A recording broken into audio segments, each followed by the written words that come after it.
Everyone, welcome back to my channel. Today we're gonna play Big Bad Dogs. Shift 2.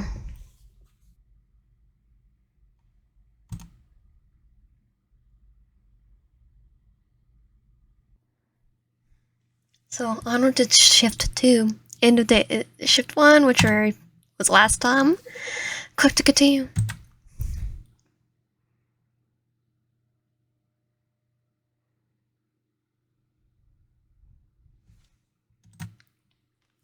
Shift 2. I love the little artwork.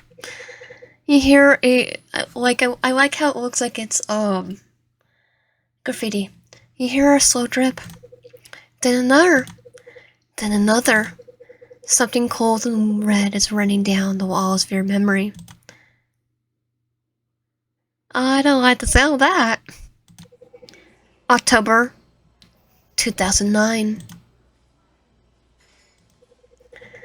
The cafe is half empty, just the way you like it. Too late for lunch crowd. Too early in the diner rush. Too early for the diner rush. Soft golden lights spill across the tiled floors, casting in the steam curling up from some coffee cups. Conversations drift from nearby tables. Laughter, clicking spoons, students arguing over mathematical formulas. A couple leans in close by at the window, and toddler squeals somewhere in the back. Just the kind of place where time doesn't feel so heavy. Where things are warm, bright, and real.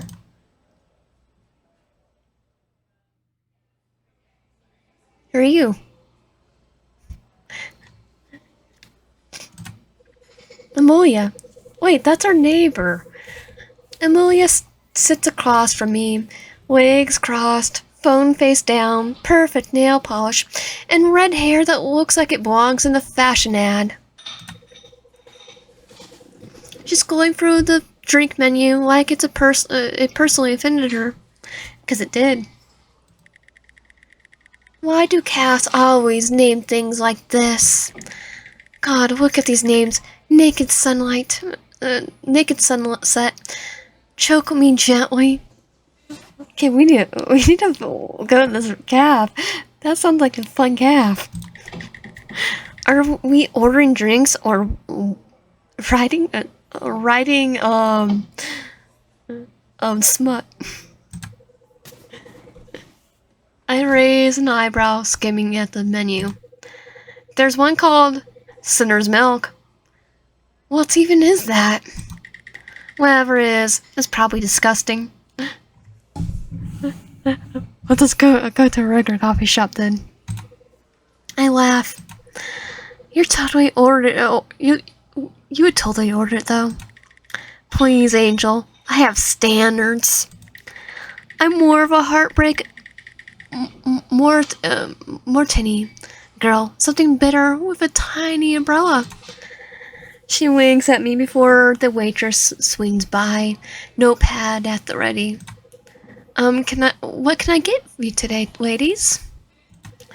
We greet her in turn, dive straight into the little piece of cardboard in the brand's colors. Can't get the worst sounding names and order those just for the fun of it.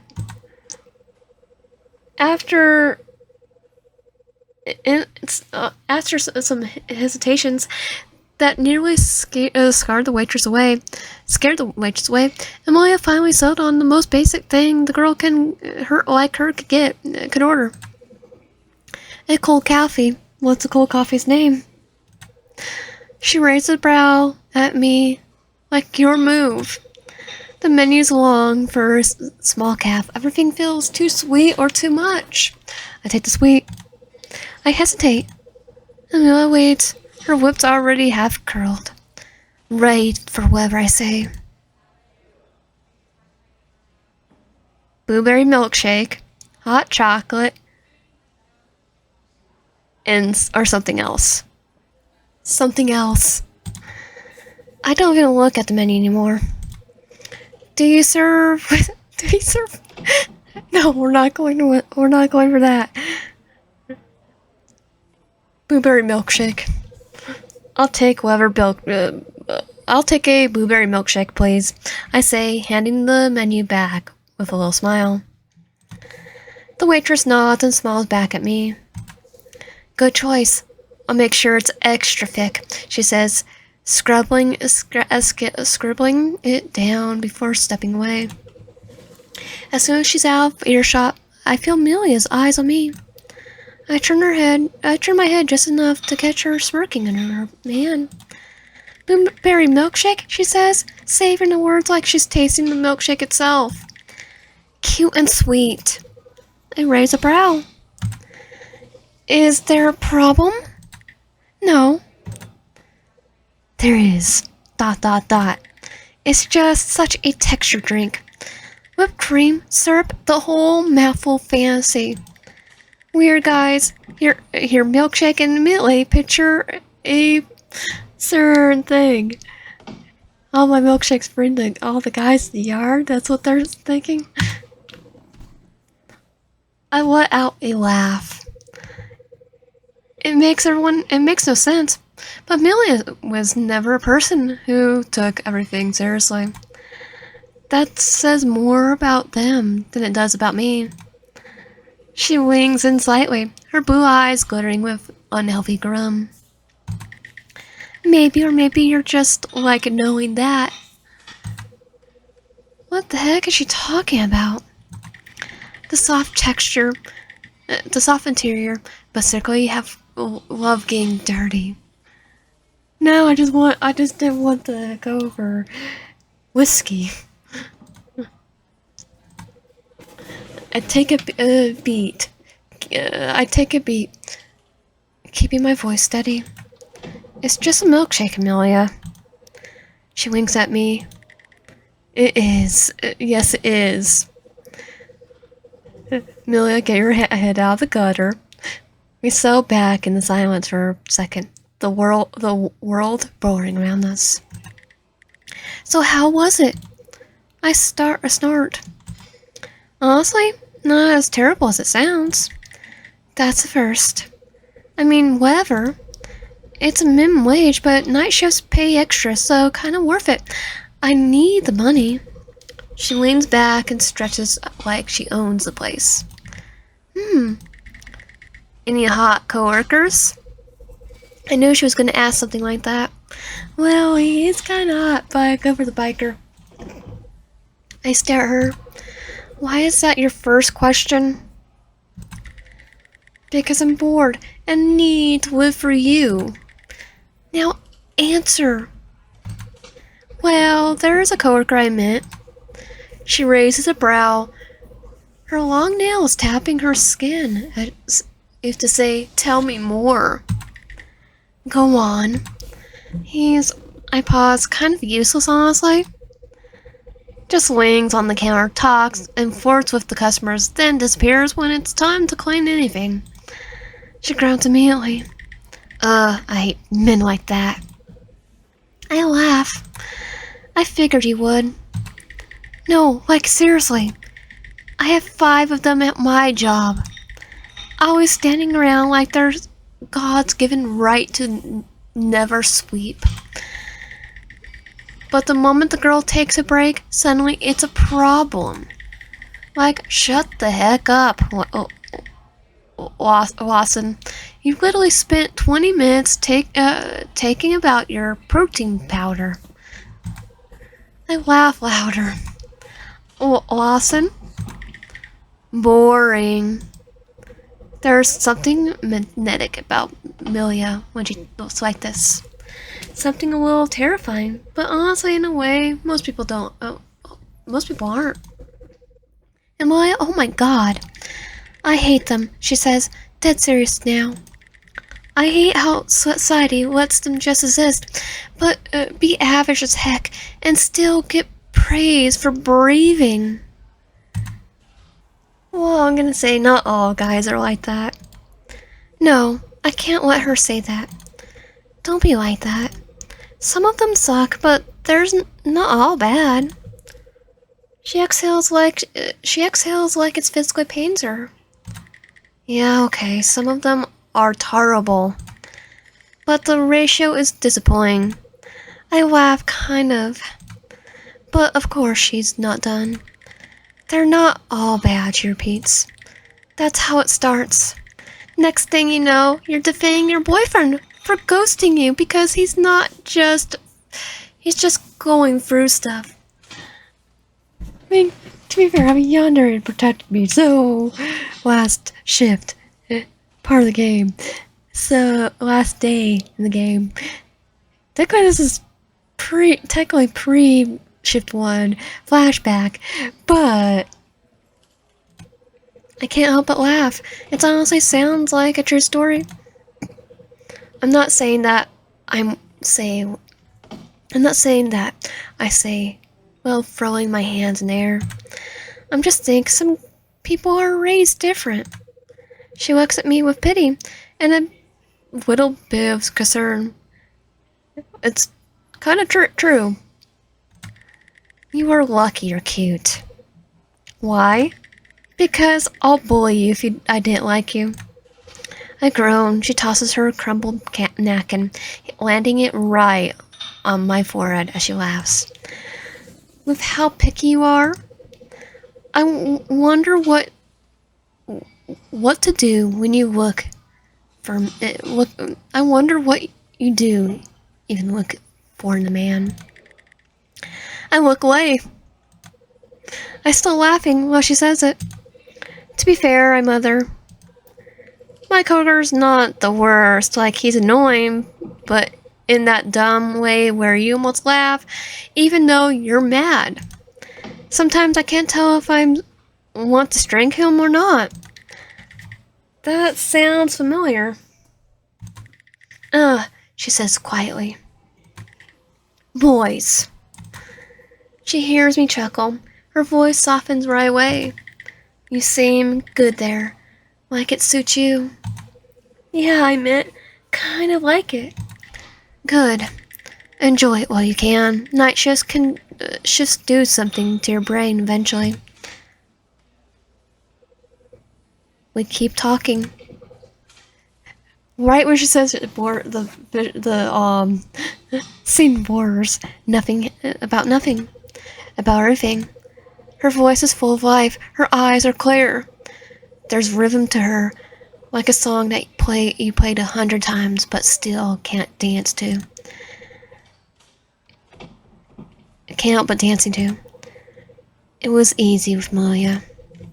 Always was. Until it wasn't.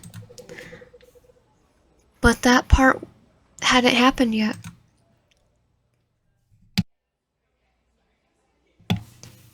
So I wonder what happened.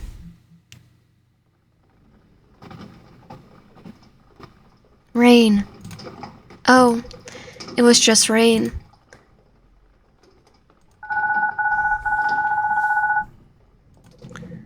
November 2009. The sound of my ringtone yanks me out of my sleep like a punch. I groan, fumbling around the sheets until my fingers finally close around my phone. I turn off the alarm. The screen's too bright, the time even worse. 8:44 p.m. Great. Another productive day of doing absolutely nothing. But it's not my fault. I'm a night owl. And this lifestyle perfectly suits me. I stretch my bones, cracking like a forewood, and collapse back into the sweet smell of laundry of my bed. Outside, the rain taps against the glass, almost like a soundtrack for staying in bed forever. God, I'm tired. Tonight's going to be brutal. Another night shift at Mad Dog Advance. Another night of customers who think my name tag means I owe them a smile. I owe them a smile. No choice though. Great, gotta make rent somehow. I roll onto my side and lazily flicker across the phone. just to give my brain something small and stupid to focus on. Notifications light up the screen. 2 missed messages from Lane? I blink at them, my thumb hovering over the screen. He messaged me last night? Guess I didn't hear it over the TV. Oh, I was gonna say, oh yeah, because we're not doing the one where he called us. I was gonna say, didn't the note from the previous day say hirings like 6 o'clock? Oh no, that was in the web. Like hiring 6 o'clock to like 6 o'clock in the morning. Guess I. Oh, it's 12 to 6. Guess I didn't need it here over the TV. I skimmed the previous previews without opening them.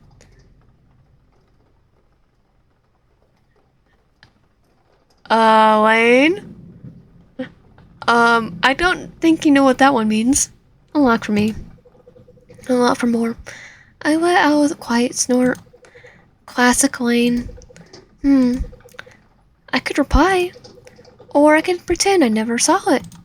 I'm gonna... Don't reply. Because I want to see my biker boy instead. Go biker boy route. I snort and toss the phone onto the mattress beside me. Just Lane. I see him in a few hours anyway. If it's really that urgent, he can say it to my face, not half buried in a 7 a.m. message stuffed with emojis I didn't ask for, and some emojis that are questionable at best. I roll onto my back and stare up at the cracked ceiling for a while. It's like this with him. The kind of guy who calls you his favorite coworker but doesn't lift a finger when there's a spill in aisle 2. Half charming, half trash too. I sigh. Somehow, you stop noticing the difference after enough hours together behind grimy counter. And you always end up forgiving him without noticing you did when he screws up something. I finally sit up and let the cool air wrap around me as the rain drums against the window. The floor's cold enough to make me hiss. The apartment's freezing, probably because I still haven't figured out how to work the ancient heater. But it's fine. I like the cold. My fingers get caught in my hair. I rub my face to wake me up. A tangled mess that perfectly mirrors my mood. I grab my hoodie from the floor and tuck it on. Maybe I should get moving. Shift starts soon. Leave room. Tidy up the bed. You tug the covers in half-heartedly. The bed looks no cleaner, but at least you tried.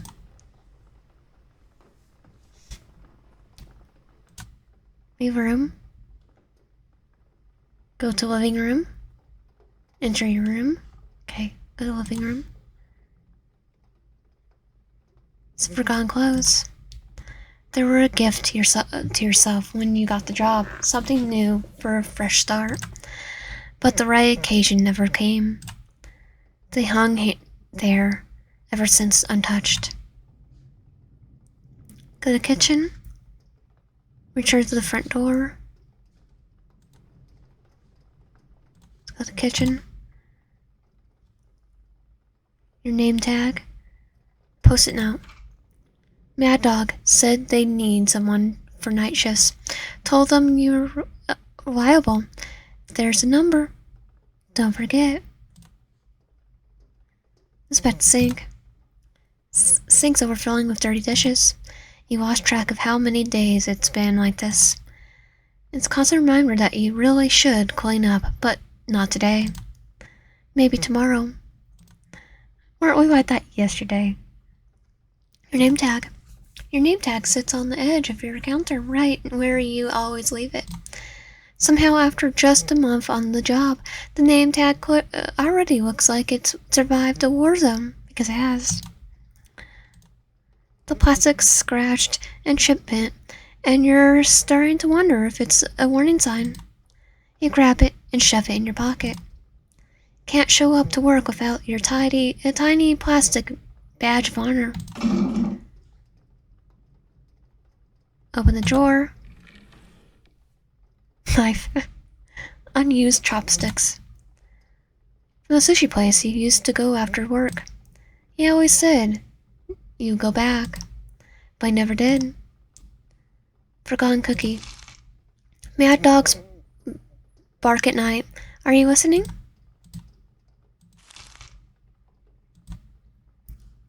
Okay, wait. From your first shift at Mad Dog Convenience. Wayne wrote his number and his address on the back, like he ever used them. He didn't throw it away, though, but you don't remember putting this here. In fact, you're pretty sure it wasn't here the last time you checked this door. He's stalking us. Matchsticks in a paper box. He said it felt safer. You have it lit 1 week. You kept the box, though, just in case, I guess.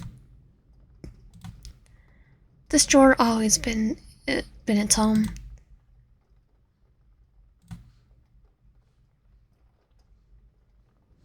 Anything else? No. Old television? You flip on the TV.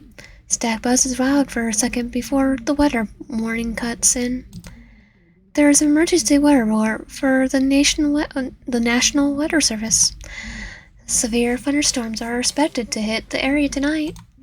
Strong winds, hail, and dangerous gliding are forecasted. Residents are urged to remain indoors and avoid necessary travel. Keep away from windows and doors. Don't use electronics unless absolutely necessary. Power outages are likely.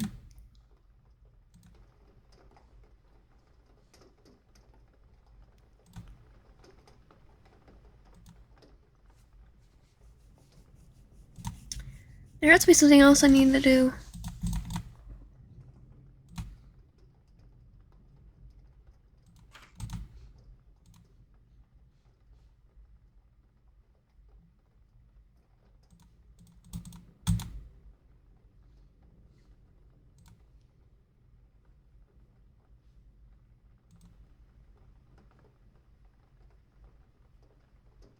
Oh, enter the bathroom.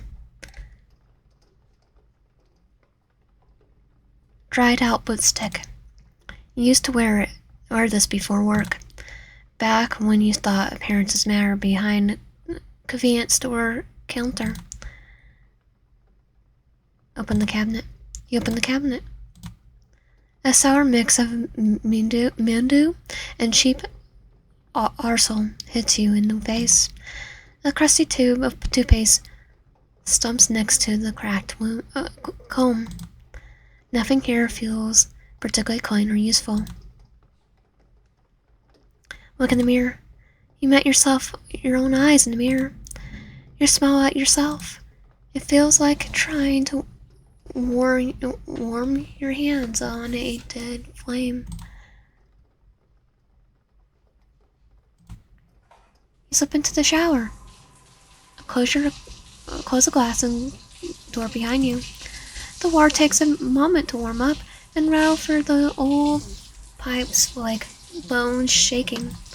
When it hits, it's almost too hot, and you let it scorch your skin anyway. You stand there for a long time, watching steam curl up in the cracked tiles. Somewhere under the noise, your thoughts start to melt into nothing.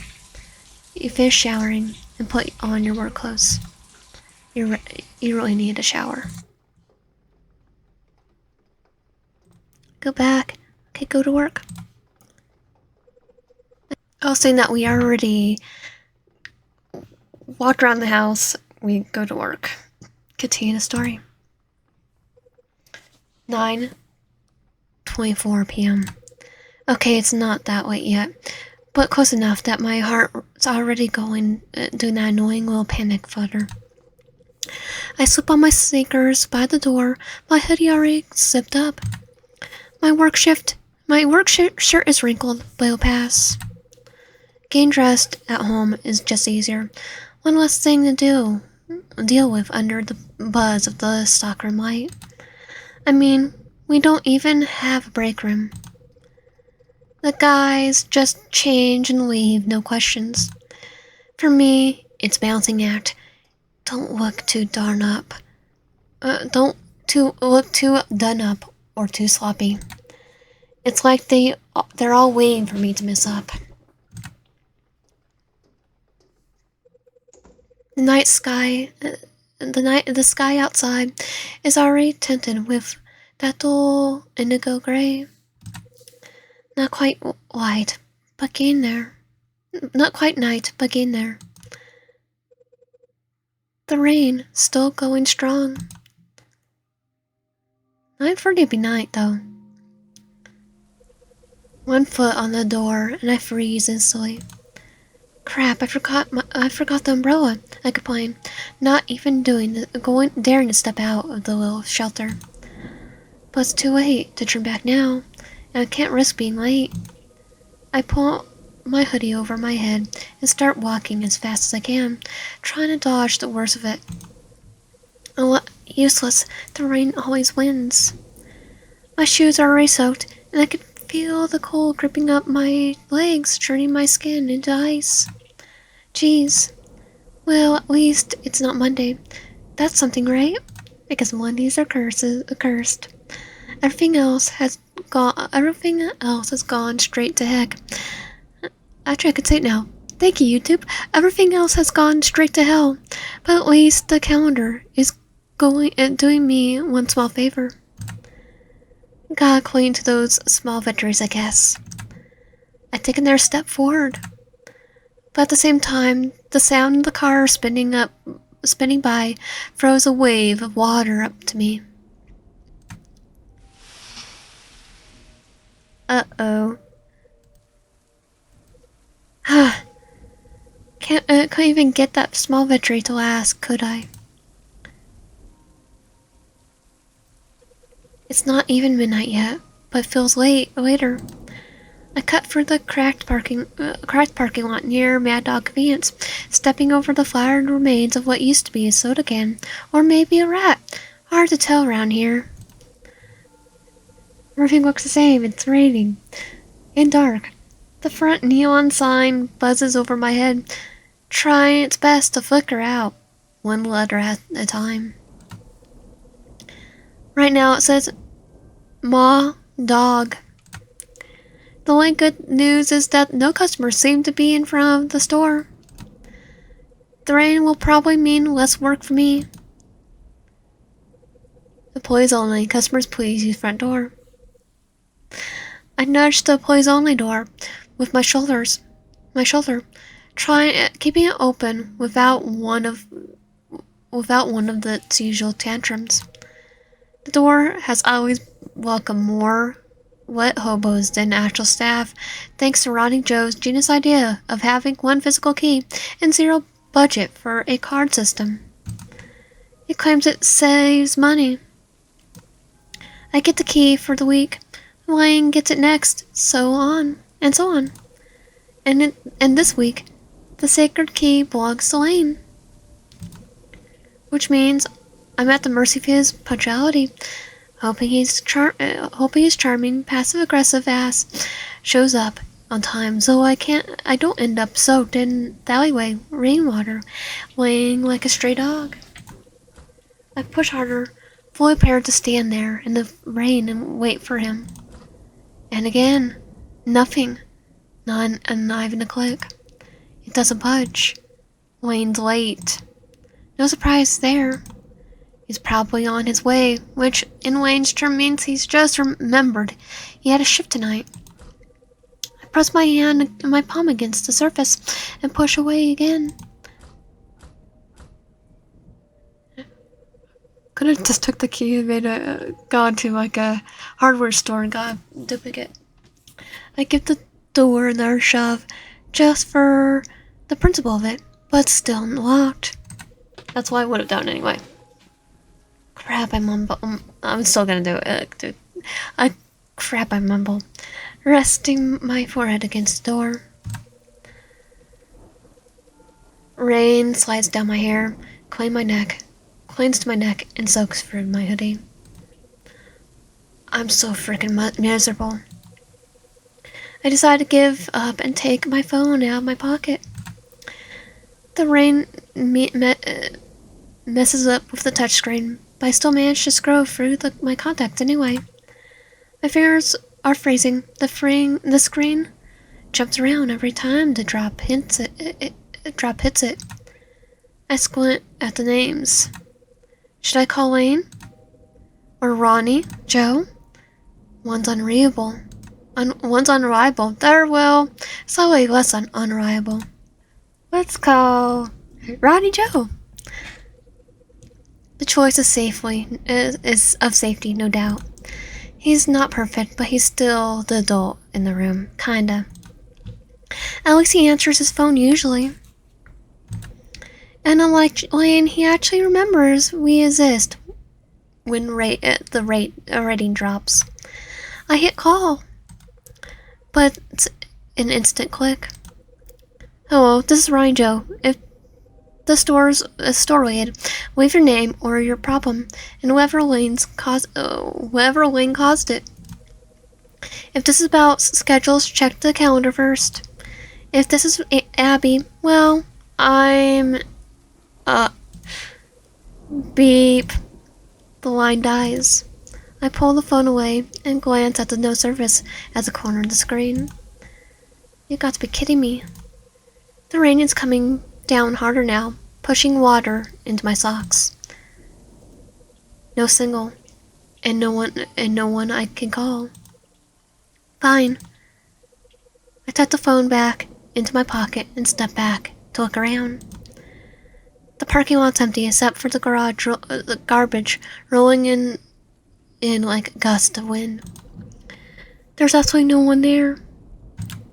So I do the only thing I can think of. I start walking.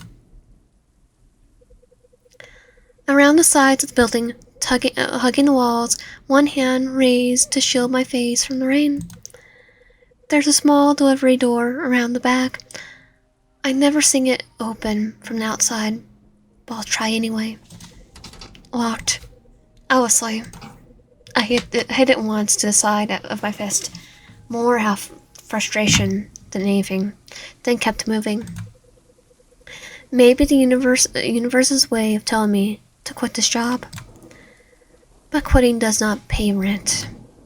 So I take a breath, crack my neck, and keep looking for like a lost idiot.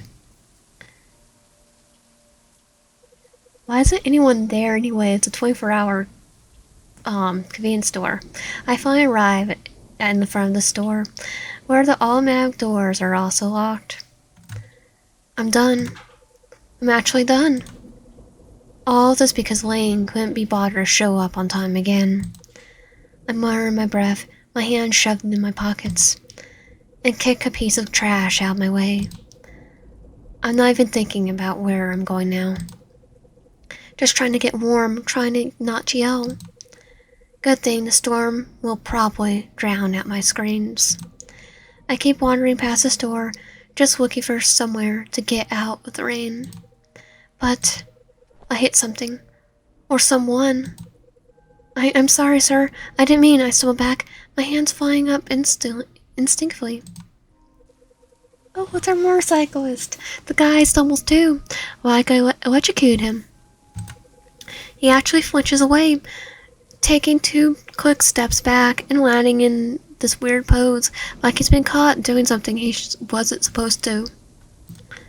He freezes. I freeze. Rain is pouring between us, creating a wall of water that blurs everything. I look up and blink hard. For a second, I can't see his face. Just the height. This black helmet. It's you. Biker boy? Yes. He doesn't say anything right away. Just nods once, kind of like a kid he's not sure he's allowed to speak. And I can't I can bet he's panicking a little under his helmet. You're not inside? I blink. Oh god, right. I look like a wet rat. No wonder he's confused. No, I say, brushing wet hair out of my eyes. My coworker's not here. I don't have the key and I've been locked out for like 15 minutes. An awkward silence settles between us as he just stands there in the rain like he's trying to process my words. You don't have a key, he finally says. Like the detail alone was a big problem to him. I shake my head. No, Wayne was supposed to open the door today, but... ... Okay. Now we're two idiots in the rain. What is he doing here? What's he doing here, though? He clears his throat, trying to seem composed, but his fingers keep fidgeting with the edge of his gloves. You shouldn't stand there like that. His voice is low in a way that makes me want to lean closer to hear it better. And my face flushed with the heat that doesn't match the weather. Because... Like what? I ask like an idiot. Wet. Oh, he's thinking dirty thoughts. I bark out a snort. Surprise though. It sounds so awful. I didn't mean it like that. You're gonna get sick. Yeah, I think he meant it double. I blink. I like little, like it's like I like the little references, or not references, little emojis. Even though we can't see his face, it hits weirdly hard. Like the concern of his voice doesn't match how intimidating he looks. Yeah, probably. It's all I can manage because my teeth want to chatter. But I won't let them. I'm fine. I add quickly right after, even though I'm very obviously not. He doesn't really look convinced. That's probably why I see him take a step forward and then another, stopping close and positioning himself between me and the wind, just enough that I could feel the heat coming off him compared to the biting air. It's subtle, but suddenly I'm not being slapped in the face by rain anymore. You don't have to do that, I almost scream. You're already... I don't mind. I freeze, though I can't tell if it's from the wind. There's something strange about how he says it. Not like he's trying to be nice, more like he really doesn't care.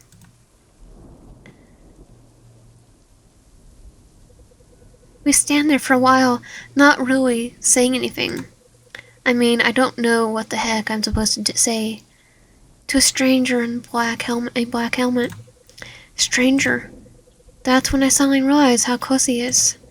How big and tall he is next to me. And how careful he's being. Like his like if he breathes wrong, he'll scare me off. I clear my throat. You're always like that, or am I just special? He freezes. You're freezing. No, I'm special. You dodged that one. Did I? A laugh slips out of me without my permission. Thanks.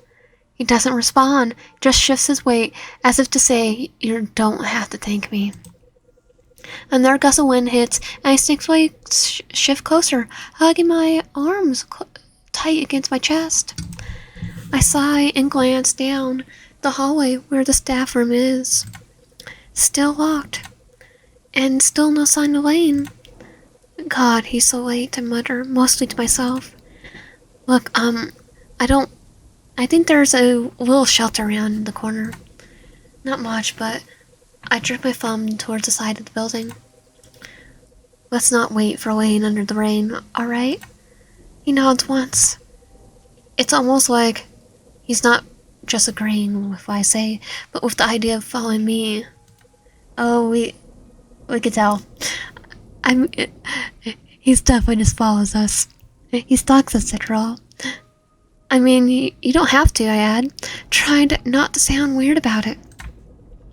He probably has somewhere else to be. His visor tilts slightly towards Rain, then back to me. No, he says. I'll come. The wind makes it hard to talk, but either of us is saying anything. In fact, that the rain that carries the only conversation. The shelter's exactly where I remembered. Just one of those narrow overhangs on the side of the building, probably meant more for trash bins than people. But it's something. I duck under, exhaling hard when the rain starts hitting me for the first time in what feels like forever. The rain stops hitting me for the first time in what feels like forever. My shoulders drop, my hoodie's still clinging to my arms, but at least I'm not getting wetter, because we're already wet. No idea. Not ideal, but it's could have been worse. At least Biker Boy took most of the rain. Not when we were walking, though.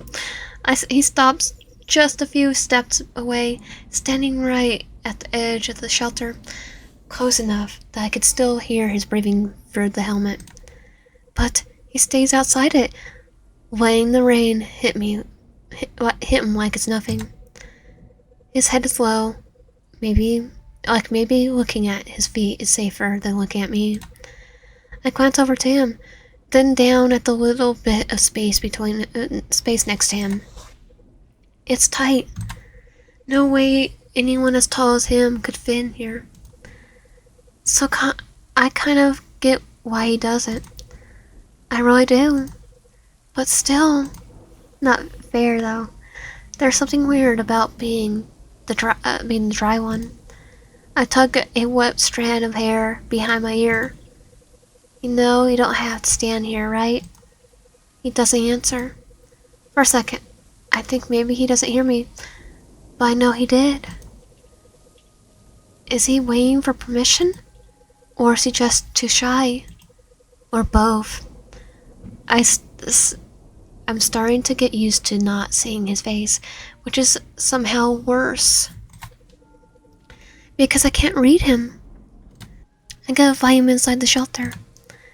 I shift in a tiny space, pressing my back against the wall. My elbows hit the metal, and there's barely room for me, but I can't just leave him in the thunderstorm. You can come in here if you want. I see his posture strain, but he still doesn't move. Not an inch. I just get you more wet, he mutters.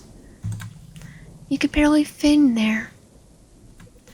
I shrug. I don't mind. He hesitates. Not like most people do.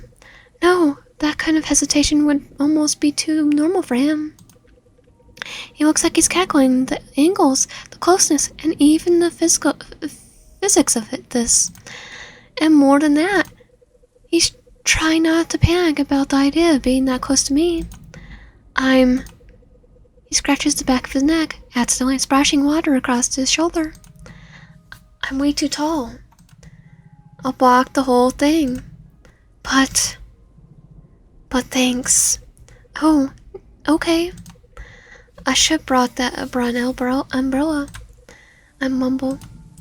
I should brought a jacket too. Whatever us. He mutters. I almost don't know what it is, but it's weirdly comfortable. Like I'm supposed to be okay with the shy, silent biker wall who just showed up to block the rain for me. But I am. I tilt my chin upward. What are you doing here? I try to keep it casual, like it's nothing but small talk. But we both know it's not really. It's night. There's a thunderstorm. And we're both two strangers. I was just riding. Riding? Where? He shudders. Nowhere. Everywhere. To you. I blink. But why'd you stop here? Dot dot dot. Us. Like grab us drink. That's clearly why. I don't say it out loud, but my face probably does. The store's closed. I didn't know. I stare at him. The rain tops at the metal awning, tugging like a countdown to how awkward this is. So it's just a coincidence you're here, and I'm here. He nods shyly. Yes. Time drags for a few minutes.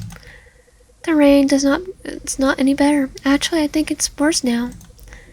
And yet, he still hasn't moved. Lane will come soon, and I'm okay, so you don't need to wait for him. I look up at him. What? You don't need to get him to get inside. There's something in his voice this time. Something that tight in the back of his throat, like he's holding something. Back. I do. I answer it, raising a brow. He's the only one with the key. He doesn't answer right away, but seems to argue with himself behind that helmet. We could check the door again, he says finally. I already tried, I sigh. Maybe I can do something. Break window. I split him for the rain. What the heck could he do against a locked door? Oh, I already tried multiple times, really. He tilts his shoulder. Still, you're very stubborn for someone I barely know. Dot dot dot. I mean that in a good way, I added. Mostly. Okay, maybe moving is better than staying here. Fine, let's go check again. He moves before I can, like he was already ready to block the rain again. And I follow him, even though I still have no clue what he's planning to do. Point the window. We finally reached the staff room, but at the same time, my phone suddenly buzzes. And I freeze. There's no signal out here, not since the storm rolled in. I checked earlier, 0 bars, not even Wi-Fi just from some apartment window, nothing. So the buzz hits me like a jolt, like something breaking through that wasn't supposed to. I stop walking and pull my phone out of my pudding pocket, my hand shaking just a little from the cold. The screen lights up.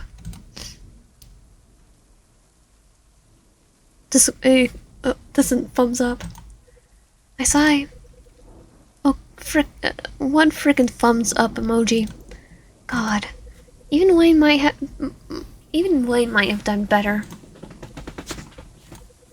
I can't believe I said that. Your manager? Oh, yeah. I turn the screen towards him for a half second, then pull it back. He gives a small, quick nod, like that's all he needed to know. Your manager, he repeats, as if saying again helped him remember something. The guy with the beard wears rings on every fingers? I blink. You know him? Not really. He just said I had a nice bike. Third one, I think he has a beef with all of them now. I thought he was your boyfriend. I almost choke on my own spit. Wait, what? Ronnie Joe? That man looks like he's 50. I laugh harder. Oh, right. No, you're our boyfriend. Sorry. I didn't mean... We'll take Lane too, but I'll take Microplay any day. My breath makes little clouds in the air now. It's fine. Next time, just call me. I mean, if it happens again. I can't but smile. You don't even have my number. Oh, yeah. I could... Get it? Yes, you can. Yes, you can. I keep his I keep his visor down while he says it, but I swear I could feel his eyes on me. Maybe, but you gotta earn it. Yes, of course. I just don't mind waiting for you, even if it's cold, or being the one you call. I see, I say softly, twirling my phone between my fingers. But you better not be one of those guys who just sends hey and nothing else, I joke. I'm not good at texting. And I like hearing you. I glance up at him. Nothing good at no not good at texting? He lets out an awkward laugh. I probably just sent a photo of my bike. I'd like to see it. I like seeing it. I'll say I'll take up a picture of my truck. Really? My chest flutters because I know he's got the brightest, biggest smile under that helmet right now. Why not? I jingled the handle, but nothing. See? Locked, I mutter. The biker boy stands a step behind me. His stare walked on the door like it did something to him. I tried the windows earlier, I add, not sighing. Trash room, front entrance, it's like the store doesn't want me to work. I laugh softly as I say it. I see. I glance back at him, then nod towards the door. You think you could kick it open? It's a joke, mostly. Oh, he'll do it. I mean, he's not built like a brick. He's built like a brick, but not expecting anything. He takes a step forward without hesitation. What the? Oh, he's gonna do what we told him to. Wait, I say quickly before grabbing his arm. You're actually gonna do it? He freezes, glancing down at where I'm touching him. You said to. With anything we say, I stare at him. He's not being sarcastic, he's just listening. You were gonna kick a steel door because I told you to. I asked, letting go of his arm, like I realized I was still holding it. I just realized I was still holding it. That's it? His head tilts, almost as he's confused. Why I'm confused. Yes? I chuckle. Jeez, you're a good obedient dog. Only for you. Of course. I sigh, glancing back at the door. My manager's gonna kill me if he sees the frame, but it's not like we have got any our way in. I pause, second guessing if I really about to let him do this. Then I step back, giving him room. Wayne's still not here, so I think it's only fair. Go ahead. I can't afford to be late. I think we're already late, aren't we? That's all he needs to hear.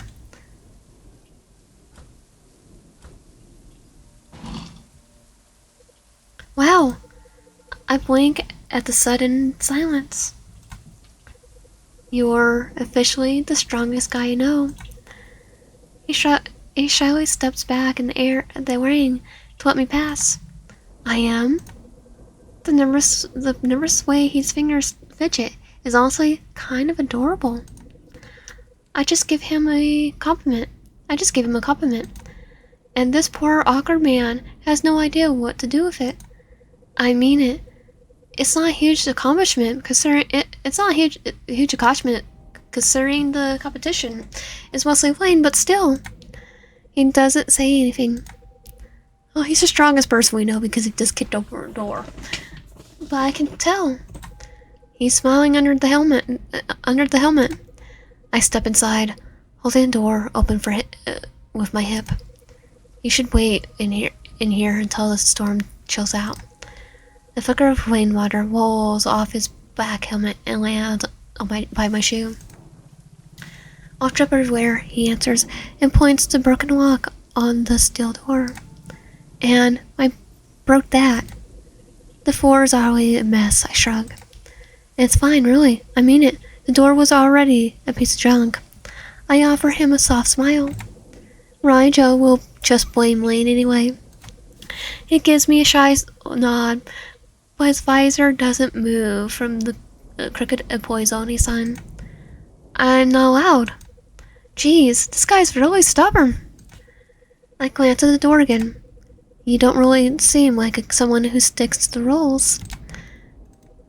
I sighed, the warm air inside wrapping around me, while he's still standing in the cold. I should go. He turns slightly. Then that's when I remember something. Wait! He pauses. I take a step back, a step forward, half out of the door again. I almost forgot for yesterday. And for that, he wipes his visor from his hand. Thank you, I go on. That was weird. You didn't have to step in like that. I'm just glad you showed up when you did. Silence hangs between us for a second. I don't really know what caused it. I cleared my throat. I really appreciate it. The biker boy stares at me, his visor reflecting the white light for a second. Then there's something weirdly in his silence, like he's thinking too hard about something simple. I try to lie in it. I hope he doesn't show up again. I sigh, with a half laugh, half joking, half not. I'd rather not deal with him a second time. Oh, he's not. He's kind of... You won't. Yeah, I figured the body found on shift 1. That was your doing, huh? My eyebrows raise a well. Oh? You sound pretty confident. People like that don't usually try again. Especially when they have a Yandere guard dog. I should probably feel a little weird about the answer. But instead, I just lean a shoulder against the frame of the door and smile. Either way, I owe you one. I didn't do much. You did enough, I answer. More than most people anyway. Most people would. He takes a small step back, flustered, even if I can't see his face. I should go check on my bike. Oh yes, right, of course. Maybe this big guy isn't as scary as he looks. I'll see you later today, Menenzel. And just like that, he turns away and walks off into the rain, his big shoulders hunched slightly under the wet. I wait for a second longer, still standing just inside the staff door, watching him disappear towards the side lot. I take a deep breath and step inside. I drenched to the bone. I don't wait. I immediately peel off my soturi. I throw it over the heater, hoping it'll dry soon. I walk over to the counter and pull my name tag from my jean pocket. I clip it on my shirt automatically, like I've done it 100 times. It's routine. The lights are still off. I flip the switches above the door one by one. The store blinks awake in stages. Aisle lights, freezers humming to life, and the ugly glow from the vending machine in the corner. So here, the freezers would be on 24/7. Where I live. I check the time on the wall, still a few minutes before my shift technically starts. I made it on time, thanks to Biker Boy. I smile. And of course, Lane's not here. I glance at the counter. There's an empty Red Bull can waiting for me. No half-done paperwork.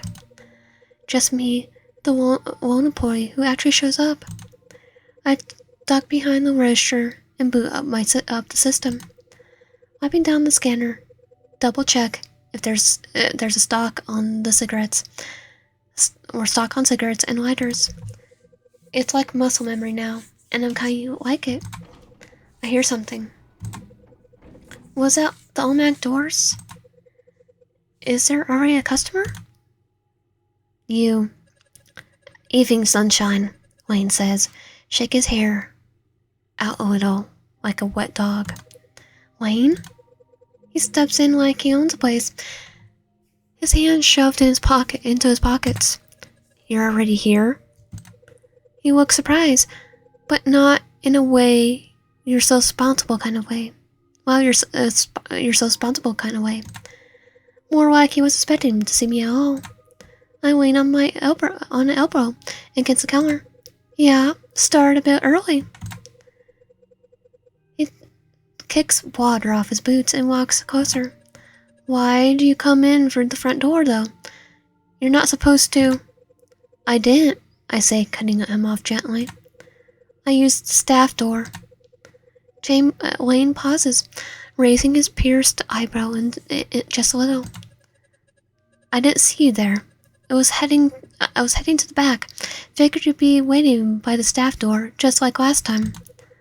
He scratches the back of his neck, his wet hair sticking up a little bit.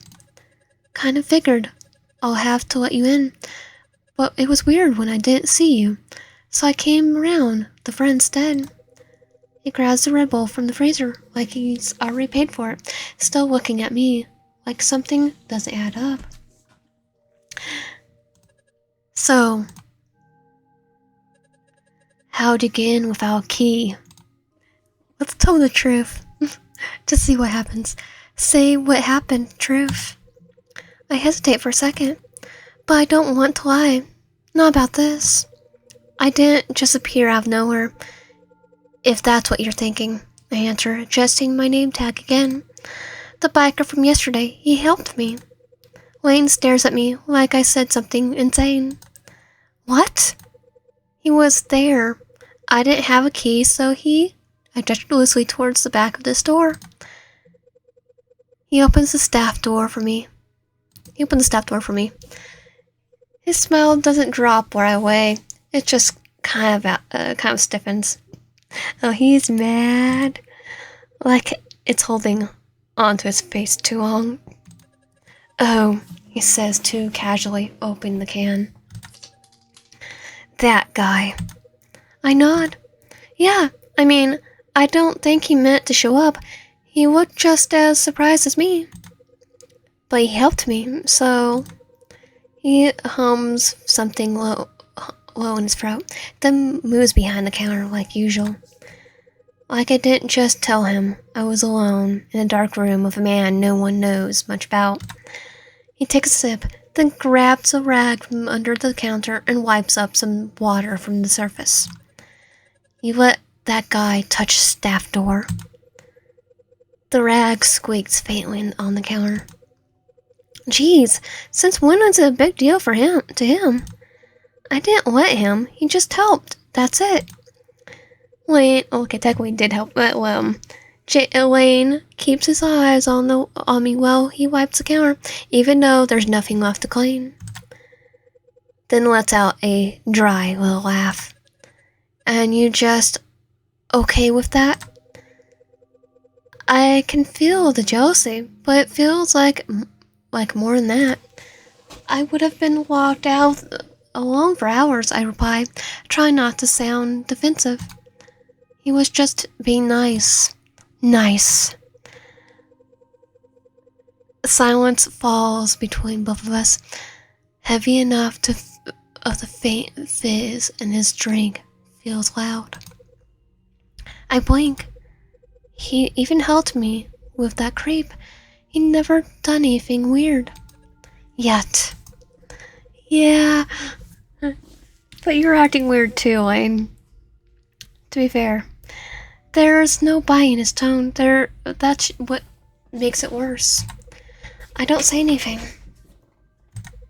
He doesn't either, but finally tosses the rag aside, staring at the floor like he's trying to bite back whatever else he wants to say. ... You want me to talk to RJ, he offers. I could say you didn't have the key tonight. Maybe get a spare maid or something. So this doesn't happen again. I blink again. Oh, sure, that'd be nice. He shrugs like it's nothing. Cool. I'll get it. I got you. And just like that, the weird edge of the air disappears. No, not all the way, but enough that I start second guessing whatever I imagined in the first place. Okay, so what happens if he called sick and we're going to try to again without the key? I watched him pick up his can and heads into the storeroom like none of this just happened. Like he didn't just look at me like I'd done something wrong. Was he mad? Oh, he's furious. Or just weird. Technically both. Or both. Definitely both. I let out a quiet breath, mentally shaking off the last bit of that weirdness from our conversation. My eyes catch the usual mess of Ronnie Joe's post-it notes on the counter. It's funny how, even though the manager never sticks around, the store still somehow feels like his mess. Anyway, time to get to work.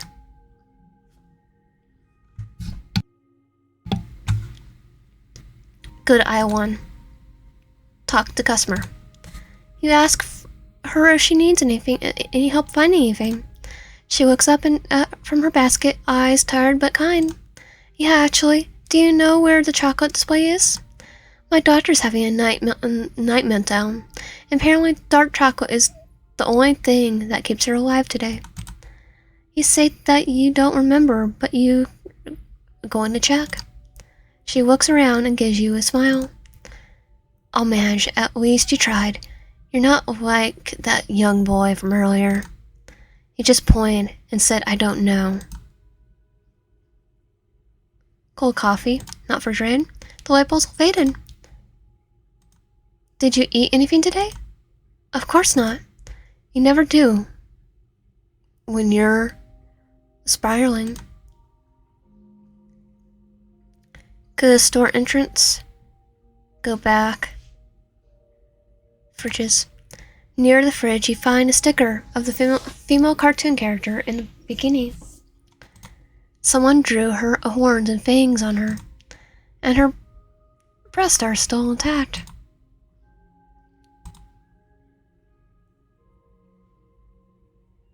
Go back to aisle 1. Go to aisle 2.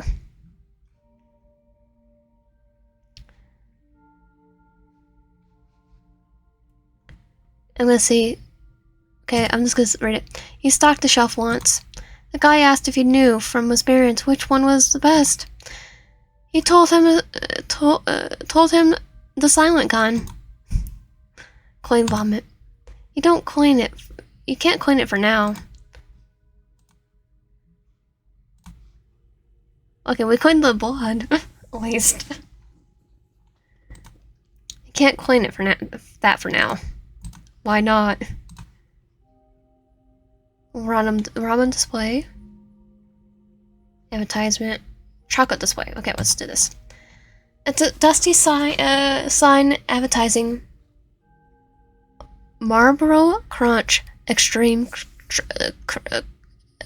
chips, featuring yellow cartoon snake giving thumbs up. You're not sure what flavor it is, but the snake seems proud of it. Probably hot kind. Ramen display. The pockets are uneven. Someone rummaged through them earlier, or dropped them. You rotate them one by one. The shelf's half empty, or half full, depending if you're the kind of person who still believes in the sugary highs. Okay, we'll go back to the one customer in aisle 1. Talk to the customer. The customer scanning the shelves with a puzzled look. She's looking for dark chocolate, says it for her daughter. You point her towards aisle 3, near the fridge. She nods, clearly relieved. Oh, thank God, you just saved me from a sugary war zone. Impatient, sweetheart.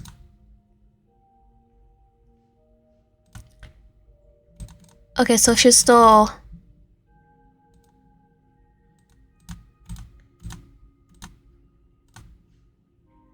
talk about that. Some boxes. Lost dog poster. Look at the lost dog poster. Switch. Please help me find my dog.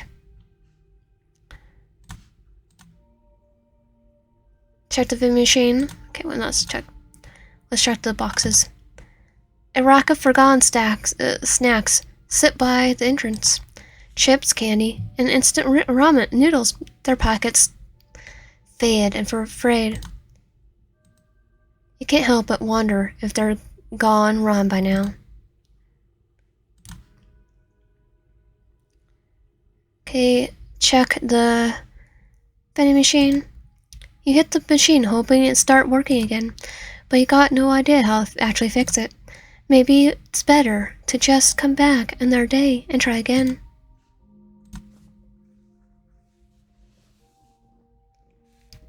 Look at the security camera. The security camera is tilted wrong. Probably knocked loose weeks ago and never fixed. It barely covers the blind spots anymore. Maybe that's why things go missing so often. But knowing Ronnie Joe, he'd swear to trust people than pay for new screws. Go to the washroom.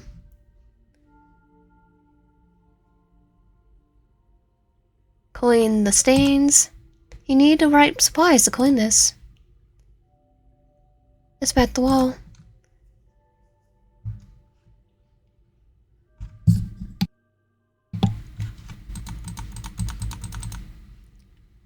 Okay, I don't know what.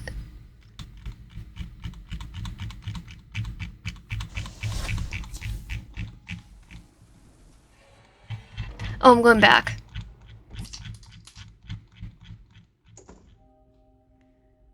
So I'll just do that again. I won.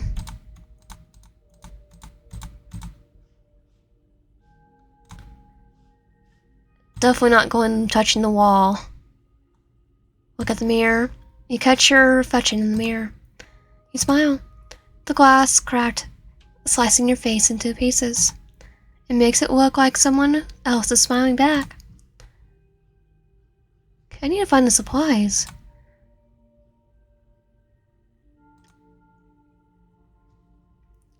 Go back. Receipt log.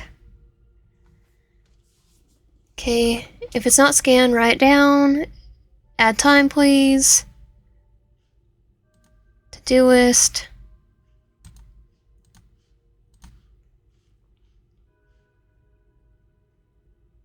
Go to the stock room. Lane.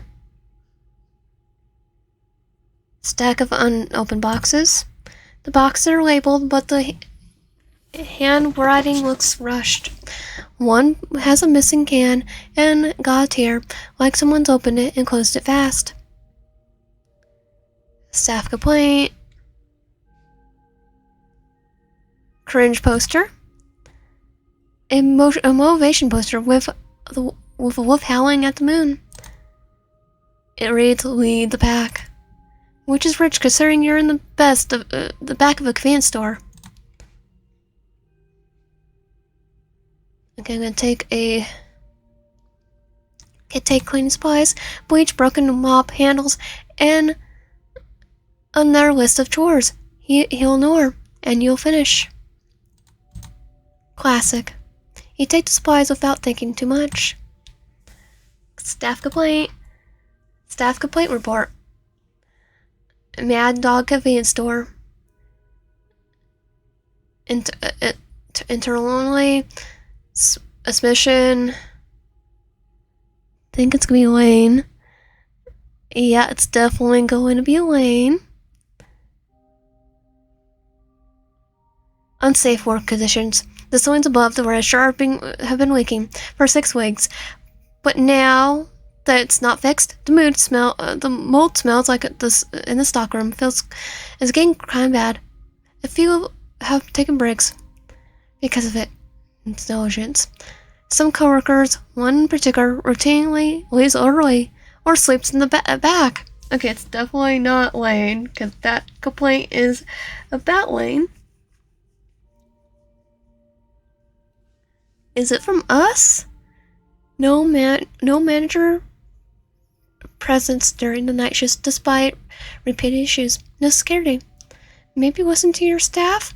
Hope you actually read it this time, RJ. I had to print this on an old schedule. No back forms left. Just quit. I think that's Wayne right there. Take a look. Morning is all RJ. Night, us and Lane. Oh, Lane plus new girl. Heart. Lane plus new girl. Is Lane doing that? New girl starts tonight, so we started then. Go back. And we're gonna go to aisle. Clean blood. Clean vomit. Smells like air drink, gum and crap. You wipe until the surface squeaks. As you clean, you hear your coworker's familiar voice behind you. Careful, Cinderella. If you make it too clean, people start expecting effort from us. Wayne, customer service isn't your strong suit. Go find a darn job.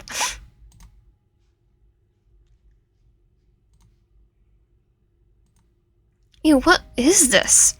You scrub until it disappears.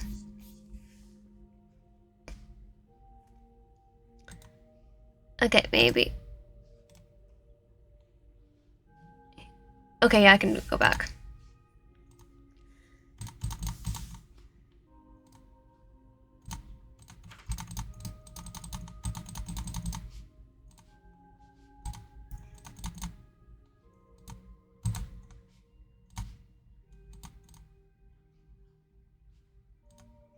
I still want to touch everything.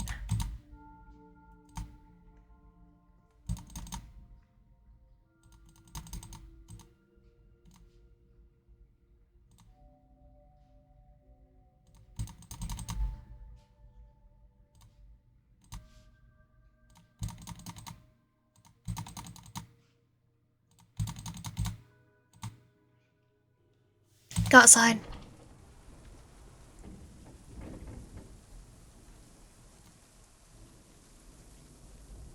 Bicycle. Walk to the street store. Go back. The biker's bike. Inspect the bike closely. His bike is parked just here. Metal black and huge. But there's something weirdly graceful about it too. You don't know much about motorcycles, but this one looks cared for. Like someone's actually loves it. There's a red stain across the side, a long fake scar. You don't know what it is, but it pulls on your eyes. I think it's blood. This guy's weird, but his bike is kind of beautiful.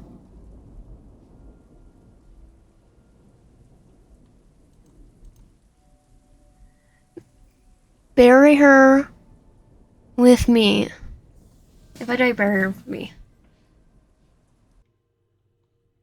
I didn't do that. I didn't mean to do that. So first, let's look at the receipt log. If not scanned, write it down. Add time, please. November 2017, 2009. Refund, vending machine, $8.50. I gave the customer some spicy ramen as refund. That was us at 2:30 p.m. A guy fought a bought a lot of candy. Didn't have money. Have money. So I said it's cool. That was Lane. No more Red Bull. Just got restocked. That was Lane again. Lane, if you drink too much, you can probably have a heart attack.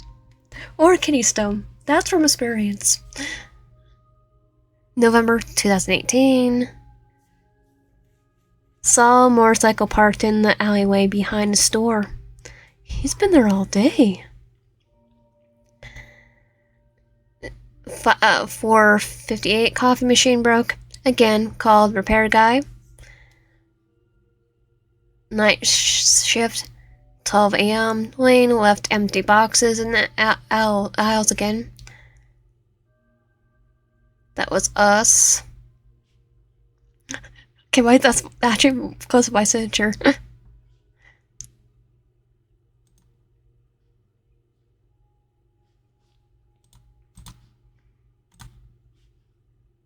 Chocolate display shifts the shelves half empty or half full. Depends on your kind of person who still believes in sugar highs. Advertising sign, dusty sign advertising Marble Crunch Extreme Trips. Feature yellow cartoon snake giving a thumbs up. You're not sure what the flavor is, but the snake seemed proud of it. It's probably hot because of the stream. Ramen display. Packets are uneven. Someone rummaged through them earlier, or dropped them. You rotate them one by one. Go back. Go one. Talk to customer. A customer is scanning the aisles with a puzzled look. She's looking for dark chocolate, says it's for her daughter. You point her towards aisle 3, near the fridge. She nods, clearly relieved. Oh, thank God, you saved me from a sugar war zone. Appreciate it, sweetheart. Near the fridge, you find a sticker that of a female cartoon character in the bikini. Someone drew horns and fangs on her, but her breasts are still intact. Coffee, cold coffee, not refrigerated. Label's faded. Did you eat anything today? Of course not. You never do when you're spiraling. Aisle 2. Clean vomit. Clean blood. Can't clean this right now. Probably can't clean the blood. Missing dog. Switch. Name switch. A rock of forgotten snacks sits by the entrance. Chips, candy, and instant noodles. They're packaged, fed, and fried. You're not sure, but you can't help but wonder if they're gone or on by now. The scary camera is tilted wrong. Probably knocked loose weeks ago and never fixed. It barely covers the blind spots anymore. Maybe that's why things go missing so often. But Ronnie Joe he'd rather trust people than pay for new screws. Ronnie Joe, you're not a very good businessman.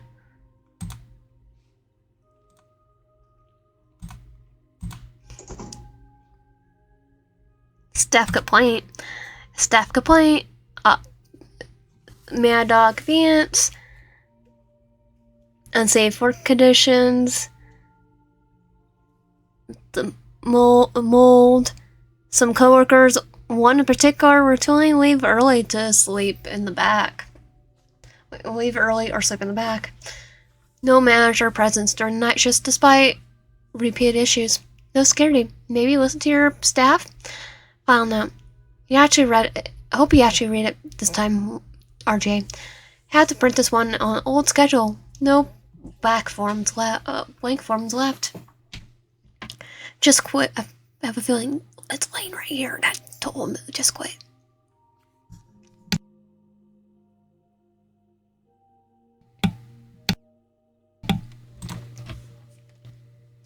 Stack of unopened boxes. Boxes are labeled, but the handwriting looks rushed. One has missing can and got tear, like someone's opened it and closed it fast.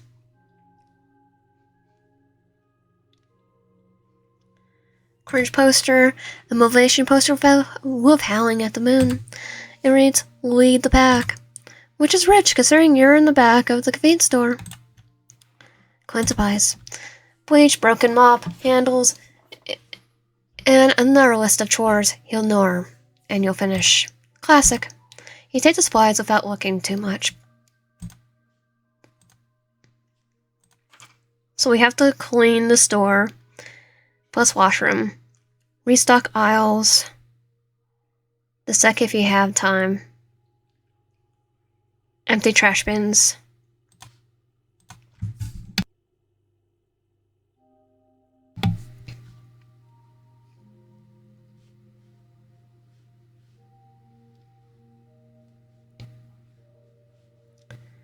Is this like the second aisle or clean vomit? Smells like energy drink, gum, and crap. You wipe until the surface squeaks. As you clean, you hear your coworker's familiar voice behind you. As you clean, you can hear your coworker's familiar voice behind you. Careful, Cinderella. If you make it too clean, people will start expecting effort from us. Then you need to start putting effort in your work. Plain.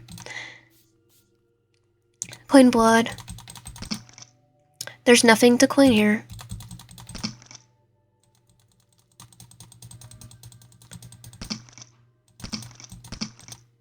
Like, it just keeps disappearing. Washroom. Clean that. Ew, what is it even this? You scrub until it disappears.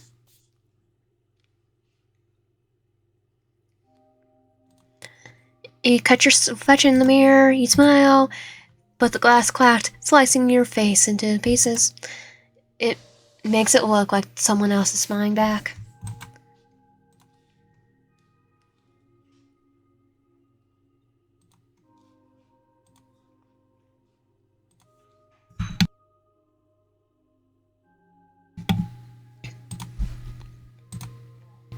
You hit the machine, hoping it start working again, but you got no idea how to fix it.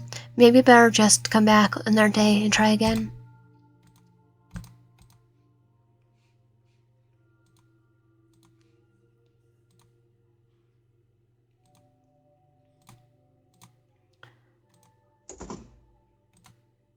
You got a feeling he's not in the mood. If you walk towards the dog, you're not sure he'll bite. Maybe keep your distance for now.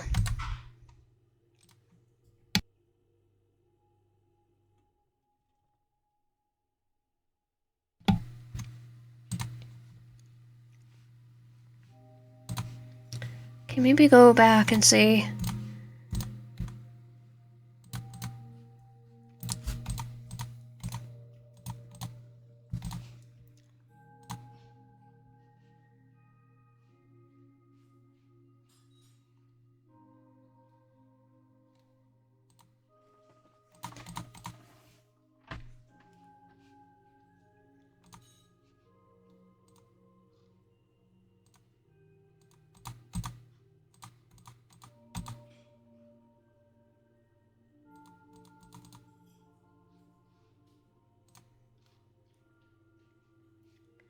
So, the only other thing I could think of, let me go back to the...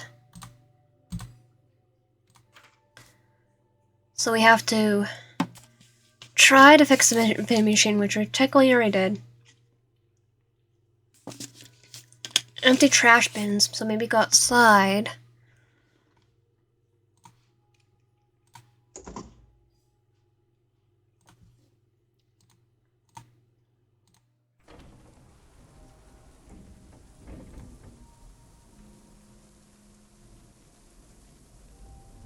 Out the back door, broken staff door.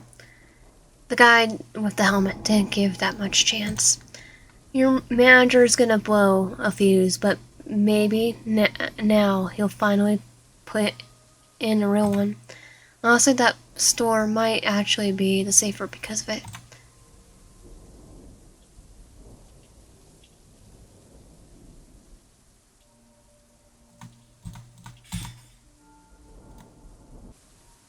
Oh, the motorcycle. Inspect the motorcycle closely. His bike is parked just here. Black and huge. But there's something really graceful about it, too. You're not sure about the motorcycle. You don't know much about motorcycles, but this one looks cared for. Someone actually loves it. There's a red streak across it, a long fade scar. Wonder what he did. You don't know what it is, but it pulls your eyes. The guy's weird, but his bike is kind of beautiful.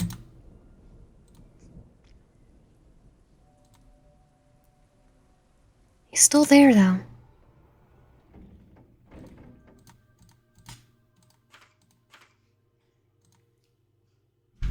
Ooh, someone's here.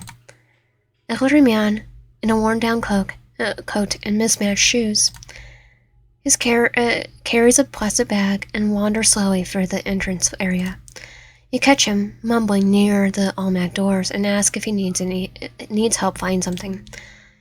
Do you think a dog would come back if it loved you, huh? But nah, they get lost easily. Real easily. He chuckles to himself. Had two once. Brother, kinda, but not by blood, not by time. First one was loud fella. He barked at wind, barked at clouds, barked at his own darn tail. But never once bit, not even when the neighbor's kid pulled his ears. I'll bark that one, but soft where it counted.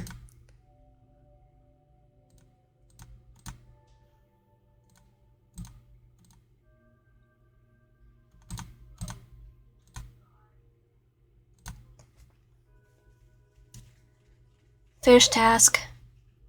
I'll finish task. I think I did everything.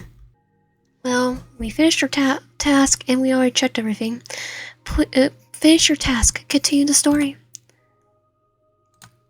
I finished draining the last row of instant noodles, then stepped back just enough to eye the remaining ones and fix them with one lazy sweep of my hand. I inhaled deeply and let it all out, placing both hands on my hips. There's a weird kind of pride that comes with it, with finally getting all the shelves fully looking decent. My feet hurt, my back is sore, and the mop water is still a little red from whatever sticky mess the customer left near the aisle. Which one? The blood or the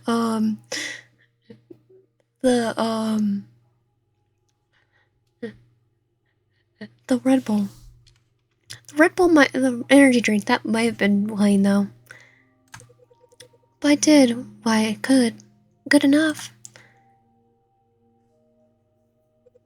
I walk across the still wet floor, check the post-it Ronnie left, while I drove left the one last time, just to make sure I'm not missing anything. Wow, I mumble on my breath, stretch my arms, still out until my shoulders pop. That's most of it. I lean against the counter for a second and let out a big yawn. My eyes water from how tired I am. Then I glance outside. The rain is hitting the pavement sideways now, the kind of weather that makes even the weirdos stay home. I check my phone. It says it's a little after 2 a.m. No customers in the last half an hour. No more shelves to fix. Perfect. I could almost start to relax. I quickly grabbed the disinfectant spray and rag from under the counter. All that's left is to wiping the top down. The last little ritual that means the night is almost over. I spray the line of cleaner across the sticky edge and start scrubbing in circles. That's when I hear the stockroom door open behind me. I don't even have to look. Wayne walks in. It's like, Wayne. Careful, his voice calls out. The floor's slippery. No crap, Sherlock. No shit, Sherlock. I did it because I mopped. I did both our jobs. He walks around the counter and stands beside me.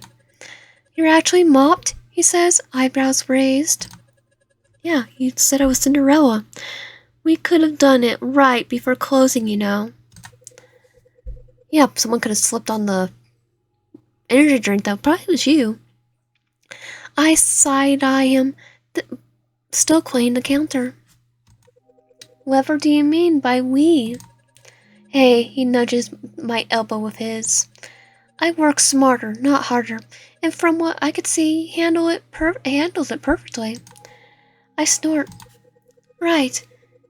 Is that why you left me alone with the customer who wouldn't stop talking about his dogs?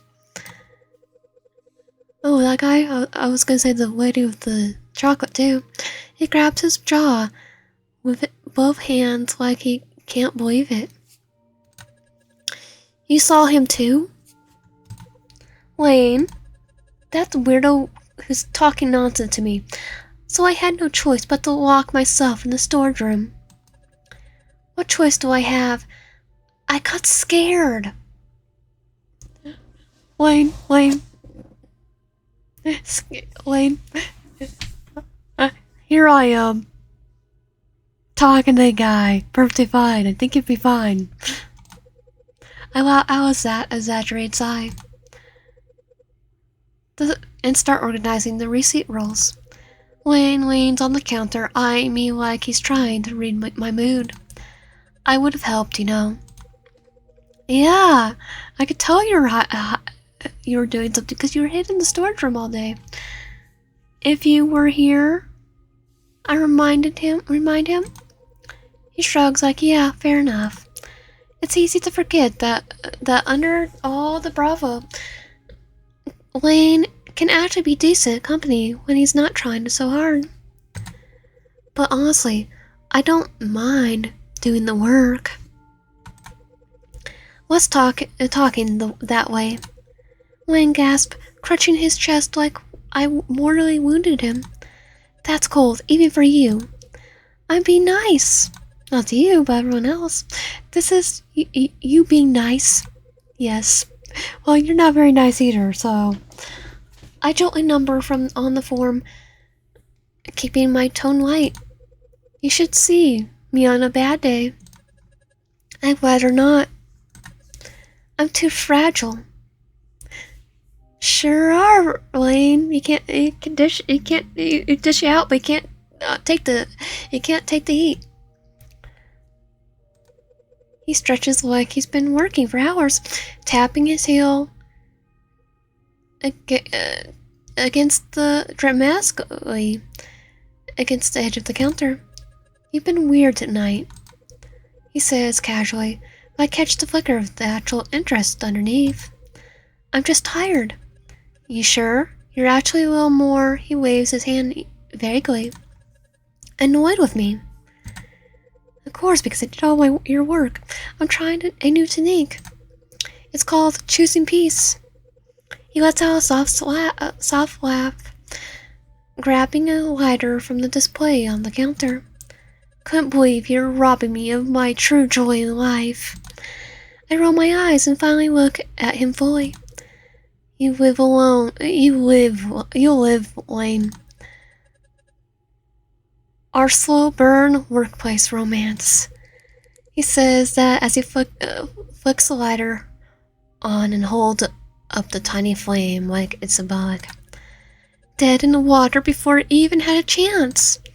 Didn't even know it started. That's the thing about chemistry. Sometimes it's only on one side. So you have a crush on us. He clicks the lighter shut, but keeps it in on his hand. Doesn't mean it won't burn though. I glance at him. Wayne doesn't say anything. Just toys with the lighter a second longer, then sets it back on the display like it never meant anything. But hey, he adds, back to his usual grin. I'm used to getting burned. I put the receipt rolls away, then turned and pressed my back against the counter. Touching. Now get your ass up and learn how to use a mop. Sure, Angel. I freeze. Not visibly, and just inside. I feel my chest tightening as if in a way I wasn't ready for. What did you just call me? I opened my mouth to add something, but I think our barker came back. The automatic doors is suddenly. Wayne glances past me. Oh, freaking great. I blink, confused, and then turn. Yay, our biker. And I see him. Again. I guess he finally finished checking his motorcycle. Well, that was a long checking of motorcycle. That was 4 hours. And I saw the motorcycle in the alleyway with him not there. Biker boy standing just outside the aisle too, dripping from head to toe. Looks like the thunderstorm didn't spare him. He doesn't move, doesn't speak. Just stands there, his helmet slightly tilted down, like he's reading something on the floor. But he's not. I can tell. Even though even for his visor, I could feel his eyes on me. On me and only me. It's like he's come back just to see me again.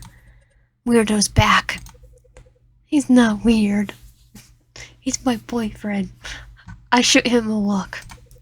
Lane. He shrugs like, what? Then proceeded to study the biker, who still hasn't moved.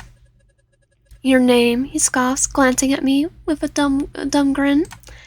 He doesn't even buy anything half the time, just stands there like a shy teenager boy waiting for me. I don't know. Lane, I snap, trying again. That's enough. He raises an eyebrow, like I'm the one being dramatic. What? I'm just asking questions. No, you're not. You're being a butt. Isn't that customer service? Lane, go back to you might need to go watch some videos on customer service because that's not customer service. Too many bikers these days. Lane takes a slow step around the counter. I step forward too without thinking, like I can intercept whatever he's planning just by moving. Just saying, he draws, keeping his eyes back locked on the biker boy. If I was standing around dripping on the floor like a wet dog, I'll at least say hi to the nice employee behind the register. Oh, say hi to me, just not you. Then. Real manners, you know. You don't have. You want to talk, Lane. You want to talk. The biker tilts his head. ... For a guy who barely talks, you sure don't shut up with your head. If looks can kill, Lane would be dead. I sigh through my nose. I don't want this tonight. Lane, seriously, cut it off. Cut it out. He's just a customer. Lane chuckles under his breath. Oh, customer, right. He doesn't finish his sentence. And I don't even know what he means exactly. But I know it isn't good. Just chill. He just walked in. He tilts his hand, smiling like he's making conversation. I'm chill. But he doesn't just walk in. He walks in like that. Like he's hotter than you, which is definitely true. Even with the helmet, I see the muscles. Link gestures towards a biker, like he's some kind of ugly art installation. I open my mouth to say something, to defend Microboy, maybe at least stop this. But Lane already spiraling. You know what? No, this is actually good. I was getting bored. Enough. You got a towel. Lane keeps going.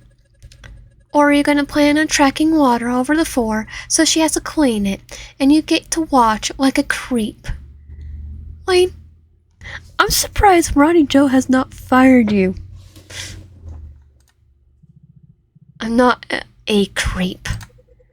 His helmet snaps just fast towards me, just like he's checking to see if I'm buying what Lane's selling. I'm not. I could tell he's worried I might be. Well, I know he might have been gone stabby on the guy that came last night. But I'm gonna take him over Rune. I can see in his body language. He isn't just ignoring Lane out piece. He's ignoring him because it focuses me. And no biker boy came from me. Wayne knows it too. Because just as the biker moves again, taking one more step closer, Wayne suddenly shifts and steps in. Right in front of him.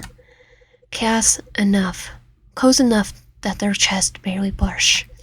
Close enough that Lane has to tip his chin just to look at me. Nope. Not one freaking step closer, helmet boy.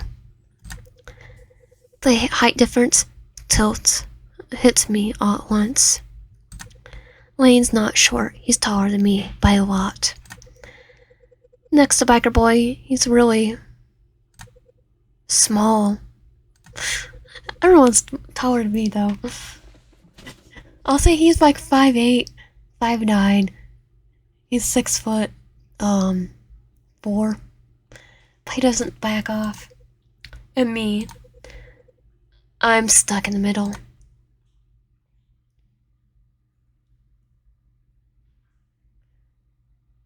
Oh.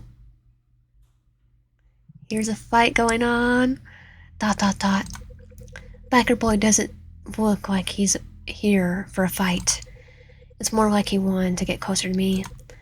And without meaning to, I'm looking at him softer than I should be.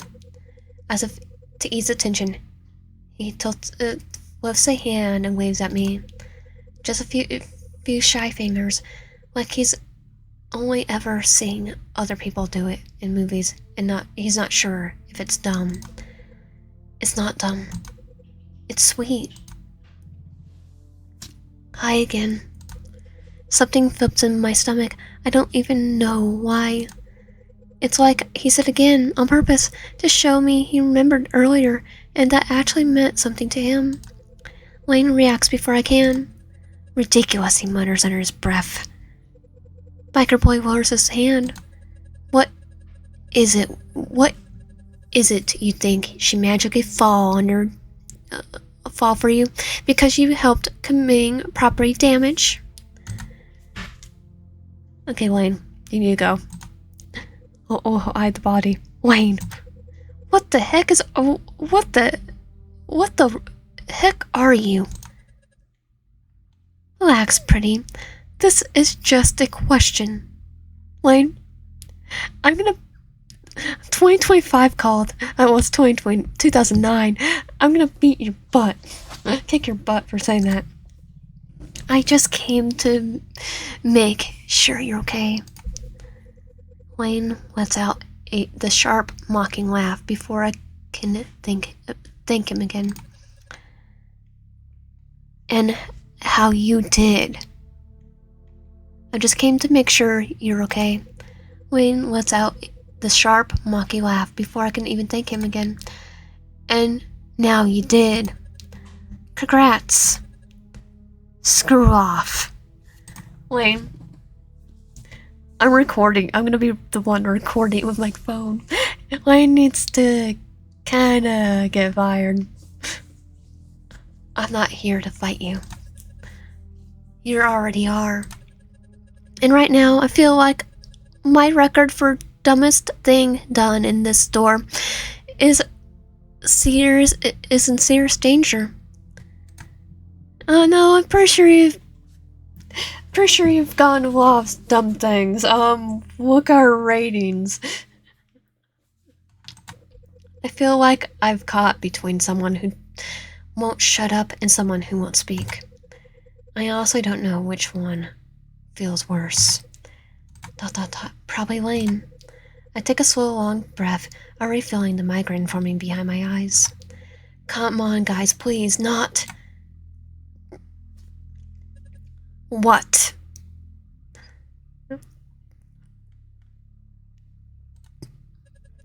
Told you. He's too small to be taken seriously. My mouth opens again. Oh my god. Lane, it doesn't have to be a measuring contest. You must be tiny if you talk about it this much. Well, he's just trying to put a stop to it. Nah, mine's just hard to ignore. No, you'll be the one that gets kicked in where the sun doesn't shine, Wayne. Ask your girl. My jaw clenches. Enough. Are we 5? Well, I'm gonna say yes. His mentality is like a 5-year-old. 18 in my head. I could see that, Lane. You're definitely less. I think I've seen 18-year-olds that are more mature than Lane right here. 5-year-olds too. Biker looks away for a second. He seems embarrassed. He's not mad, Wayne said that. He was mad I heard it. And on just, they wouldn't be saying that. I just think it's funny, he mutters. I spent one day with a dumb dude who doesn't talk, and suddenly he's your favorite person in the world. Favorite person? Yes, you're my favorite person. Just look at this. Wayne gestures mightily towards the staff door. He kicked it open, didn't he? Who the heck does that? Who needs to do that? It was locked. Okay, yeah, but you could have waited. Or I don't know, hit the darn door. I hit it multiple times. You're good at looking helpless. No wonder he's came running. What does that even mean? Is he seriously mad at me? You were supposed to be here. Lane's voice cuts through like a blade. What? You left her outside. In the storm while you were off doing nothing. Biker Boy is defending me? I don't say a word. I just look between them, mostly because I have no idea what to say or do. Rain narrows his eyes and barks a laugh. Yeah, and what? You're not staff. You weren't even supposed to be near that door. The biker steps forward, just a little. Potos is actually running Joe. Okay, no, that's just a joke. And Wayne doesn't back up. He wings in too. But the only thing between them is heat, breath, and whatever's going on behind that helmet. Oh, he's seething rage. She didn't ask you to be here, Lane spits. You're not her frickin' man. Oh, he's my man. Lane, go in the storage room and do whatever you've been doing. Biker Boy tilts his helmet slightly. No, he answers calmly. But you're not either. Lane's smile drops, and the silence lands hard between them. Biker Boy lets the words hang there just long enough before he finishes. I was there. You weren't. Lane's jaws tighten. Oh, okay. So we're keeping score now? I just wasn't going to leave her standing there for hours. His voice doesn't raise, but every word is direct. Like he's slicing through Lane's bullcrap inch by bullshit 1 inch at a time. So what? You want a medal?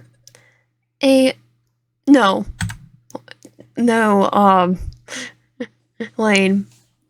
We get spray ball and start spraying Wayne. No. Oh, I got the cling supplies up. That'll probably be a bad idea, but it's just someone who cares and should do. It's just what someone who cares should have done. Wow. You hear that? He throws me a look, like it's meant to join in on the joke. He gives a shit. Unlike you, Lane. Unlike you. The biker noise ignores him. And that, of course, pisses Lane off more. So okay, Darth Vader. Let me guess. Some tragic backstory turns you to the dark side. Lane keeps circling the same point like a dog with a bone. Or an insane person, thinking about how dangerous it is to let guys like him in the store. And the same person that's about to would be losing his job in 2025 because I would be recording it. Okay, we have the phone too, so record it. I had enough. I snap. Stop! Huh? What's your problem? What's your problem? He's just a customer, Lane. You're blowing this way out of proportion. Yeah, he lifts a pierced eyebrow. Didn't look like just a customer the way he had you giggling outside. I wasn't giggling. As he said, you weren't here. As he said, you weren't here. Or were you? Whatever you say. He waves a hand like I'm the one being ridiculous. He didn't do anything to you. You're just pissed off because someone else knows how to be decent for 5 seconds. More than 5 seconds. Wayne, it's not even a second. It's when he opens his mouth, it becomes apparent. He scoffs. You're real generous with your loyalty these days. What the heck is that supposed to mean? What the hell is that supposed to mean? I don't know. I'm just doing my job, Lane. Something you forgot how to do half the time. He grins, an ugly grin that probably hides something deeper. God, women talk so much. Okay, Lane. It's a convenience store. We have weapons, right? Just in case. We hide a body. Baseball bat. He wants a mic or something pretty. You want a mic or something pretty? That shuts me up for a second. Oh, it won't shut me up. It will not shut me up. I would be right there, kick him right in the shin, where the sun doesn't shine. I keep hitting him. Excuse me. You said what you said what you had to say. Cool. Got it. Now we can move on before your monologue hits Act 3. Okay, yeah, Lane, you just if he does it because it's Yandere dates him, if he kills you, I will be happy right now. I stare at him, not saying anything. Because what the crap is wrong with him? Look, if you want to flirt with a serial killer, be my guest. Better than flirting with a guy that's a guy like you, Lane. And you don't know if he's a serial killer. Technically, I think I could have a stinking feeling he might be, but he's not gonna go after us. Hey, the people that wronged us, or are treating us like crap, like Lane here. I just don't think. Maybe. Don't do it. Well, you're on the clock, you know? Ironic. I say as I grab the biker's arm, my fingers curling around the thick muscle of his bicep. Just like gripping a statue. He's surprised, but lets me tug him. With me anyway, like he's on the leash. Are you freaking serious right now? Yes, because I don't want to deal with you, Wayne. I don't turn around.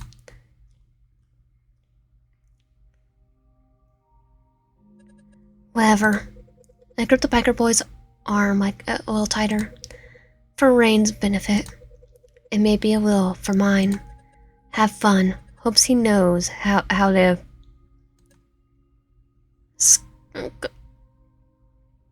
Heck. We disappeared down aisle 1, waving the world's most annoying man behind to stew in his own bruised ego. I don't let go of his arm until we're halfway through the aisle. And even then, I kind of forgot to. I cleared my throat and finally put my hand back. Sorry, I mumbled as I rubbed my palm on my thigh like I touched something hot. Well, kind of accurate. Oh, in a different way. He glances down at me through the visor with a visible confusion. Looks like he doesn't fully understand how he got here, but he's not mad about it. He's always been an asshole. It's okay. I'm not here for him. I feel the red rising from my cheeks. I cross my arms and look away, pretending to inspect the shelf I cleaned earlier, like it was the most fascinating thing. Well, I'm here, I manage. A very smart response to your name. He shifts a little beside me. Sorry about the door. Seriously, it's not a big deal. If it hadn't been the door, Lane would have found something else to be annoyed about. Just when I think I might finally relax, I hear the clumsy shuffle of footsteps from the front store. Oh no! We both speak around the end of the aisle. A man in the late 50s is stumbling through the almanac doors, cheeks flushed, and smile like he's laughing at a joke no one heard.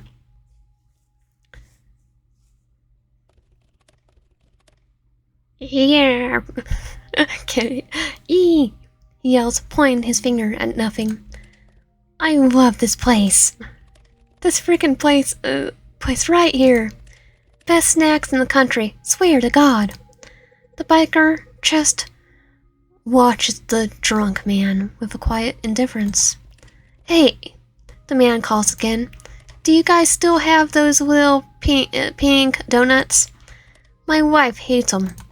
I love them. I step out with a sigh and my best smile. Yep, we got those. Come with me. He laughs. He lightens up as I offer like I just offered him gold. Bless your soul, miss. He takes a step and suddenly pauses. Whoa, your boyfriend's so tall. I didn't even see him. How can you not see him if he's that tall? He's my boyfriend. Careful out there, pal. Roads are mean after midnight. He tries to wink, but both his eyes close. You're not even wearing full gear. Look at that. The man slaps a hand against the biker boy's arm, squeezing like he's testing his armor.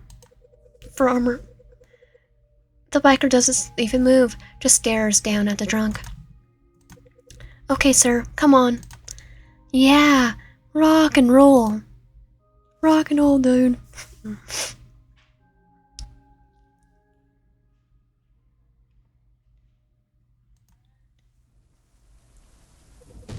Whoa. What? I'm standing still in the parking lot, staring at my phone screen. And a photo from Ronnie Joe. It's a blurry pic of the printed paper taped correctly to a board. The new schedule. And right there, in bold black marker, my name is written right after opening shift. Tomorrow. Like, in a few hours. Is that a joke? I scroll down. There's nothing else but Ronnie Joe's dumb emoji thumbs up and thanks for being flexible. Flexible my butt. I didn't even have the key. I look more carefully at the picture. Oh, don't worry, the door is open for us. Half the shifts are scribbled out with pen. I already knew the store was circling the drain. Ronnie Joe's been slopping things together for weeks now, but this is the first time it feels like he's actually panicking. Geez, the only person who has the key is Lane, but Lane left early today. That means I'm going to have to go to his apartment tomorrow. Not the first time I will go there, but still. I sigh so hard my lungs actually hurt. I keep walking annoyed. Lucky for me, the rain has eased up a bit. Next to problem, the bus. Should I take it? It's like a $1.50. Not that much, but $1.50 tonight, then $1.50 tomorrow, and by the end of the week, I'm crying in my kitchen because I can't pay the water bill again. The words are already breathing down my neck, so, I mean, it's not like walking is impossible. It's just far and creepy, and there's always weird guys hanging around at night. ... But walking is free, and I like free. Your name. Stop standing there like an idiot. If you walk, you save money. If you take the bus, you get home faster. Maybe don't get rained on. I glance down at the coins in my palms. The metal cool and warm and familiar. Taking the bus means spending money. I wear a cape, but walking home alone. Yeah, I don't think I have the guts for that tonight. The bus stop is just a few blocks away, and the walk there feels longer than it should.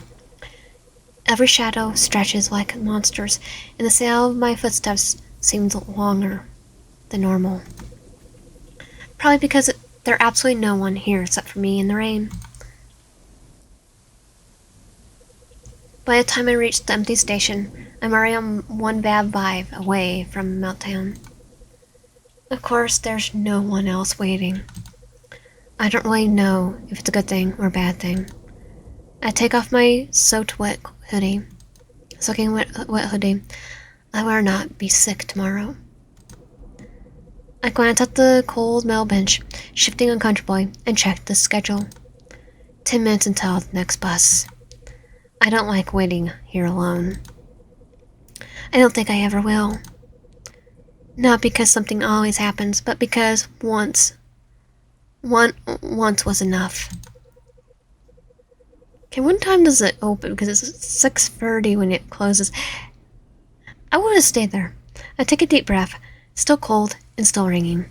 My breath churns into that little cloud right in front of me. My ears are churn to every little sound I can catch through the rain.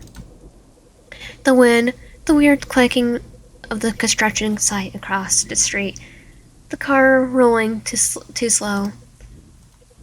What the? A motorcycle. It's Biker Boy. The motorcycle engine shatters the stillness, tearing right over the sound of rain wind. I blink some water out of my lashes, trying to get a better look at the machine. But mostly the guy on it. Biker Boy. Of course. He's hunching slightly over his bike, like the world's pressing down on him, and he's used to it. I don't even realize I'm holding my breath a little until he slows down near the curb. Biker Boy cuts the engine, just beside the bus stop, not far from where I'm sitting. For a second, it's just the sound of the rain again, and the shape of him under the dark. There's a part of me, still deep in my stomach, that should feel uneasy. A big guy on a motorcycle, pulling beside a girl staying alone at night. Weird. It wouldn't be 6:30, so 6:30 is not night. It's morning, though. I mean, I should feel weird. I should feel weird about it, but I don't, and it pisses me off that I don't feel that way. Besides, it's him. I barely even know him. Idiot! I whispered to myself. I probably went last 5 minutes in a horror film. Oh, don't worry. I feel safe with him. I'll be the idiot who trusts the mysterious biker boy, already mentally writing down our love story instead of running. It's like, he's not just like a slasher. I think I'm good. You want slasher, go stabby under the nose, but I'm good, right? Cursing myself, I turn my head towards him. He's kind of sits there for a second. Blushing too. Like he's stuck in his own head, arguing with himself. But what to do? What to say? What not to say, and how badly he might screw it up. After a moment, he gets off his bike and starts walking. There's no reason for him to be here. It's not even close to the highway. There's no gas station around either. It's not the kind of stop that you just pass by. And yet, here he is again. I smile and lean back against the bench. Are you following me? Don't mind that. I don't mind that. My voice comes out more casual than I expect.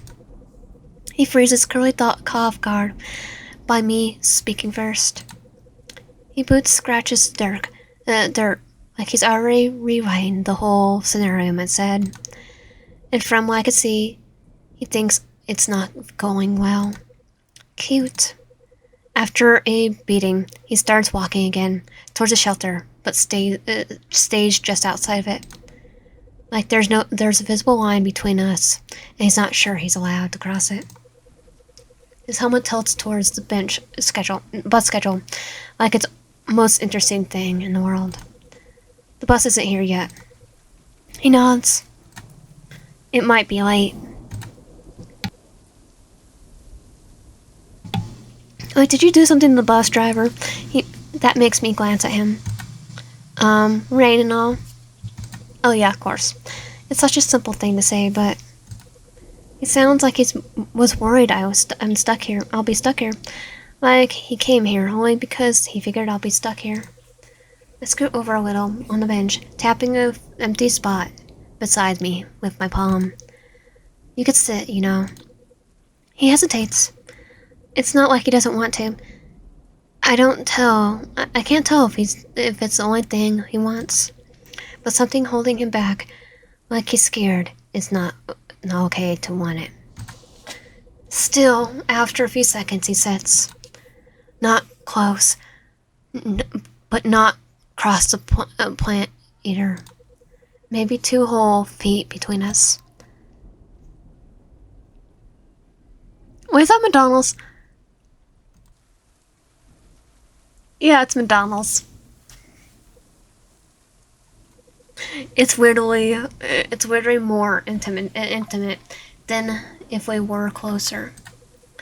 We sit there like that for a while. The only sound between us is being the rain and the steady click of my shoes tapping against the concrete. I want to say something. I should. So I do. I figured you'd be out on your bike. I figured you'd be out on your bike like this way. I try to sound normal, but it definitely comes out like, please talk to me. He turns his head slightly towards me, his helmet angling just enough to show he's heard. Yes, he simply answers. And there's silence. I could see how uncomfortable he is. It's not the first time I noticed this about him. And there's something almost sad about the way he avoids talking to me. Somehow we just end up looking at each other. Or at least I think he is. I could see my reflection in his visor, staring back at myself like an idiot. I look so confused as I did. It had dripped slower. For a second, he glances at my hands, then maybe at my legs. And for a flicker, I think his gaze pauses a little higher up. He probably thinks the helmet hides it. And 5 minutes pass, maybe more. Then we're in sync or something. Then like we're in sync or something, we both look away at the exact same moment. Dot dot dot. I pretend to fix my sleeve. He pretends to care about the bus schedule or the McDonald's sign. I bite the inside of my cheek to stop myself from smiling. No idea why I even wanted to. God, this is so awkward. I cross my arms on instinct, then cross them because it feels weirdly defensive, and tug down again my sleeve instead of what like that'll help. Ira speaks like we're watching the rain staring to hit the glass of the sheltered harder. Then I sneak a glance back at him. I wish I could actually see his face. You're cold, he asks, still not looking at me. His deep voice cuts through the silence, so suddenly it catches me off guard. Not really, I shrug. I am. That's when he finally dares to look at me. And he looks a bit disappointed by my answer. Like he was secretly hoping I say yes. But he could play out one of those little scenarios he's been imagining ever since earlier. I ruined it. Maybe I could say or do something first this time. Make up for a little. Do something. I should just do something nice. I'll probably learn something about him. Who knows? Let's lean a little closer. I shift a little on the bench and my knees bump his. I lean in so slightly, glancing at his hands resting on his thighs. His fingers are curled a little, almost like he doesn't want them to be noticed. I notice him anyway. You got nice hands. He freezes 1 second before looking down at them. Thanks. You got tattoos on them. Can I see? Slowly he lifts both his hands and turns them palms down over his legs so I could see the back of them. I lean in a little just to get a better look.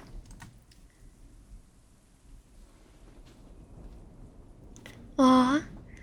Oh, it's like all skulls. I trace the lines of his ink with my eyes. It's skulls. Abstract skulls. Messy lines, bleeding edges as if the ink itself is trying to shape death. He doesn't say anything while I look. They mean something? I don't know. I got them when I was younger. I glance up. His helmet is tilted on the floor now. You forget them? Some. That surprises me. I don't even know why. I just assumed that he was kind of a guy who got tattoos just to look scary. Now that I look at closer, I could tell that the lines of his hands are old. Oh yeah, hands will fade. I know, I've heard. The black has faded slightly into his skin, like smoke. They look good. Tattoos on the hands will fade at least. Because we use our hands a lot. Thanks.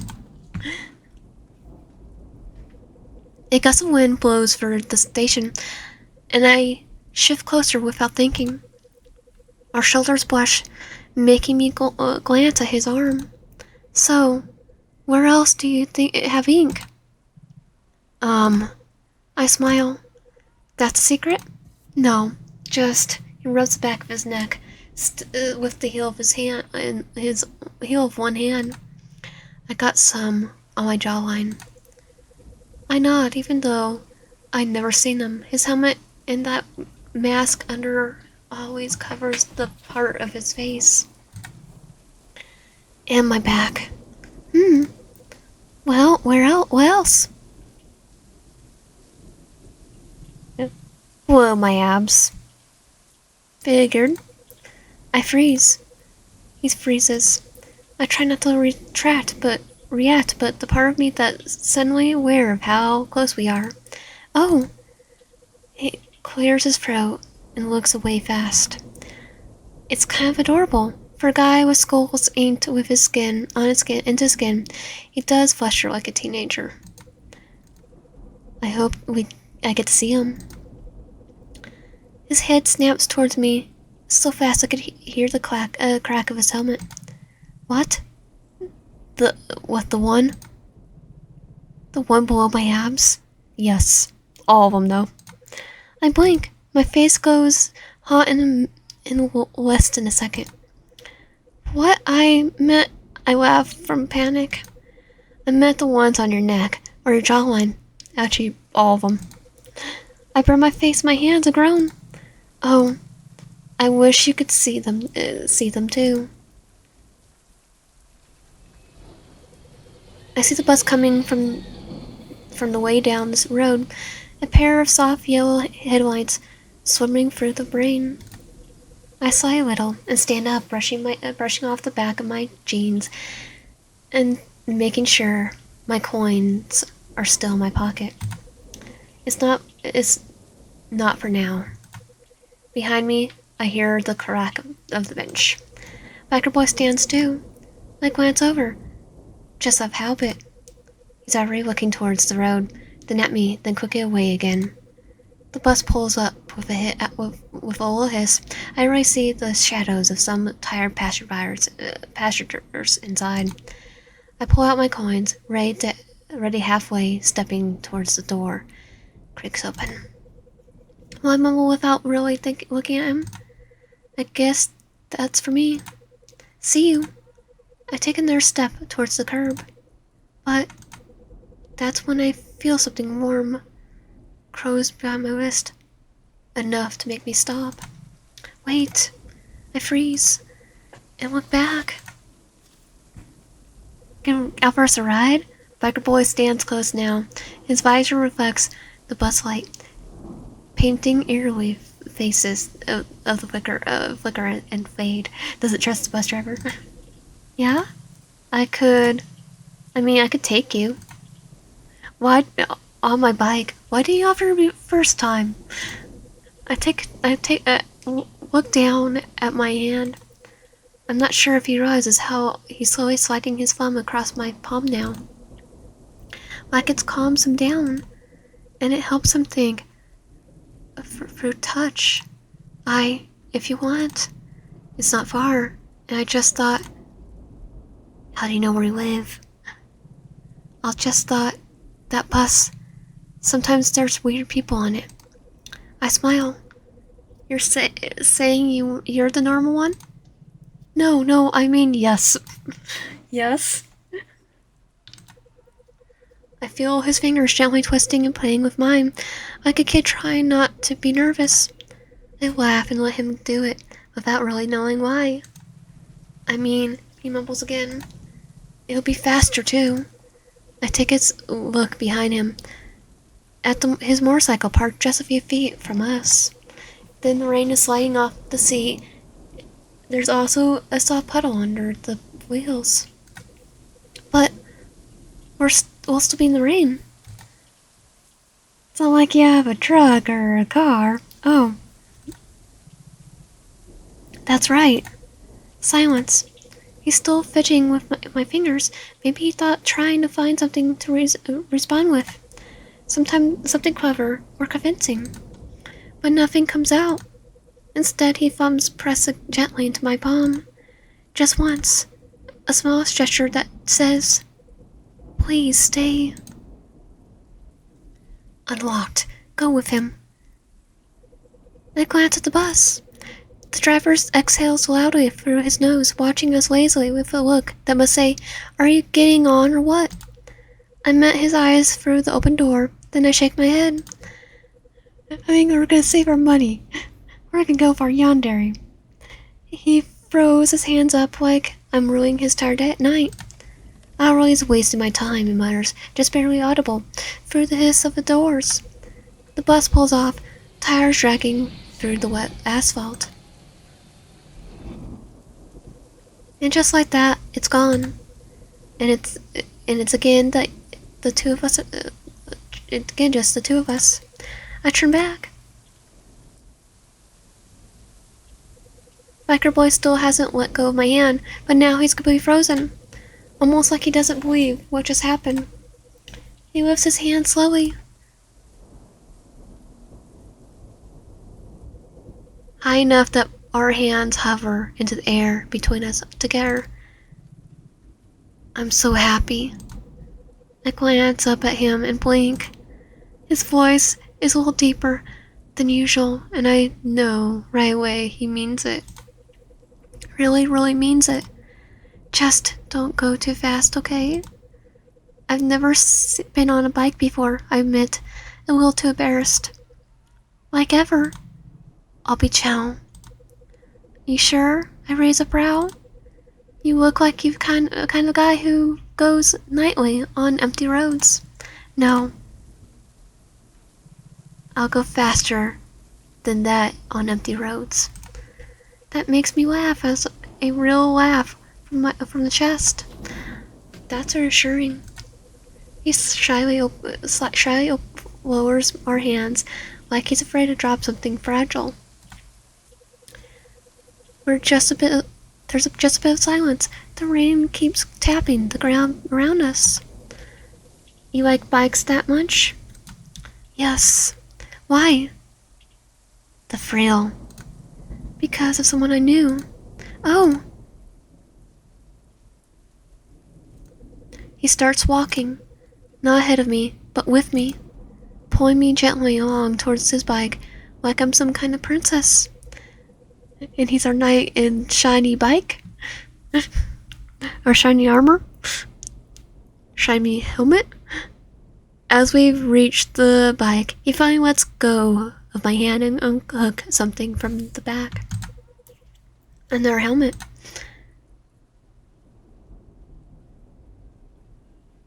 So why did he have another helmet? Well, this one's cracked. It's red. The color's color of dried cherries. The motif seems to be representative of sharp teeth. A demon's face? The visor is dark blue, scratched and cracked in one spot, but not too bad, but enough that it's been through a few scrapes.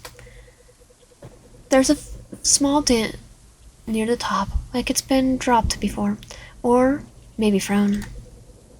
I stare at it for a long second, and then there's this weird feeling, a whisper from just on the edge of my memory. Have I seen that helmet before? Maybe on TV, or in a movie, or maybe just someone passing by, or all three. I can't really tell. It feels oddly familiar, but the memory slides away before I could grab it. Biker Boy stares at two for a second, then back at me, like he's thinking about saying something, but decides not to.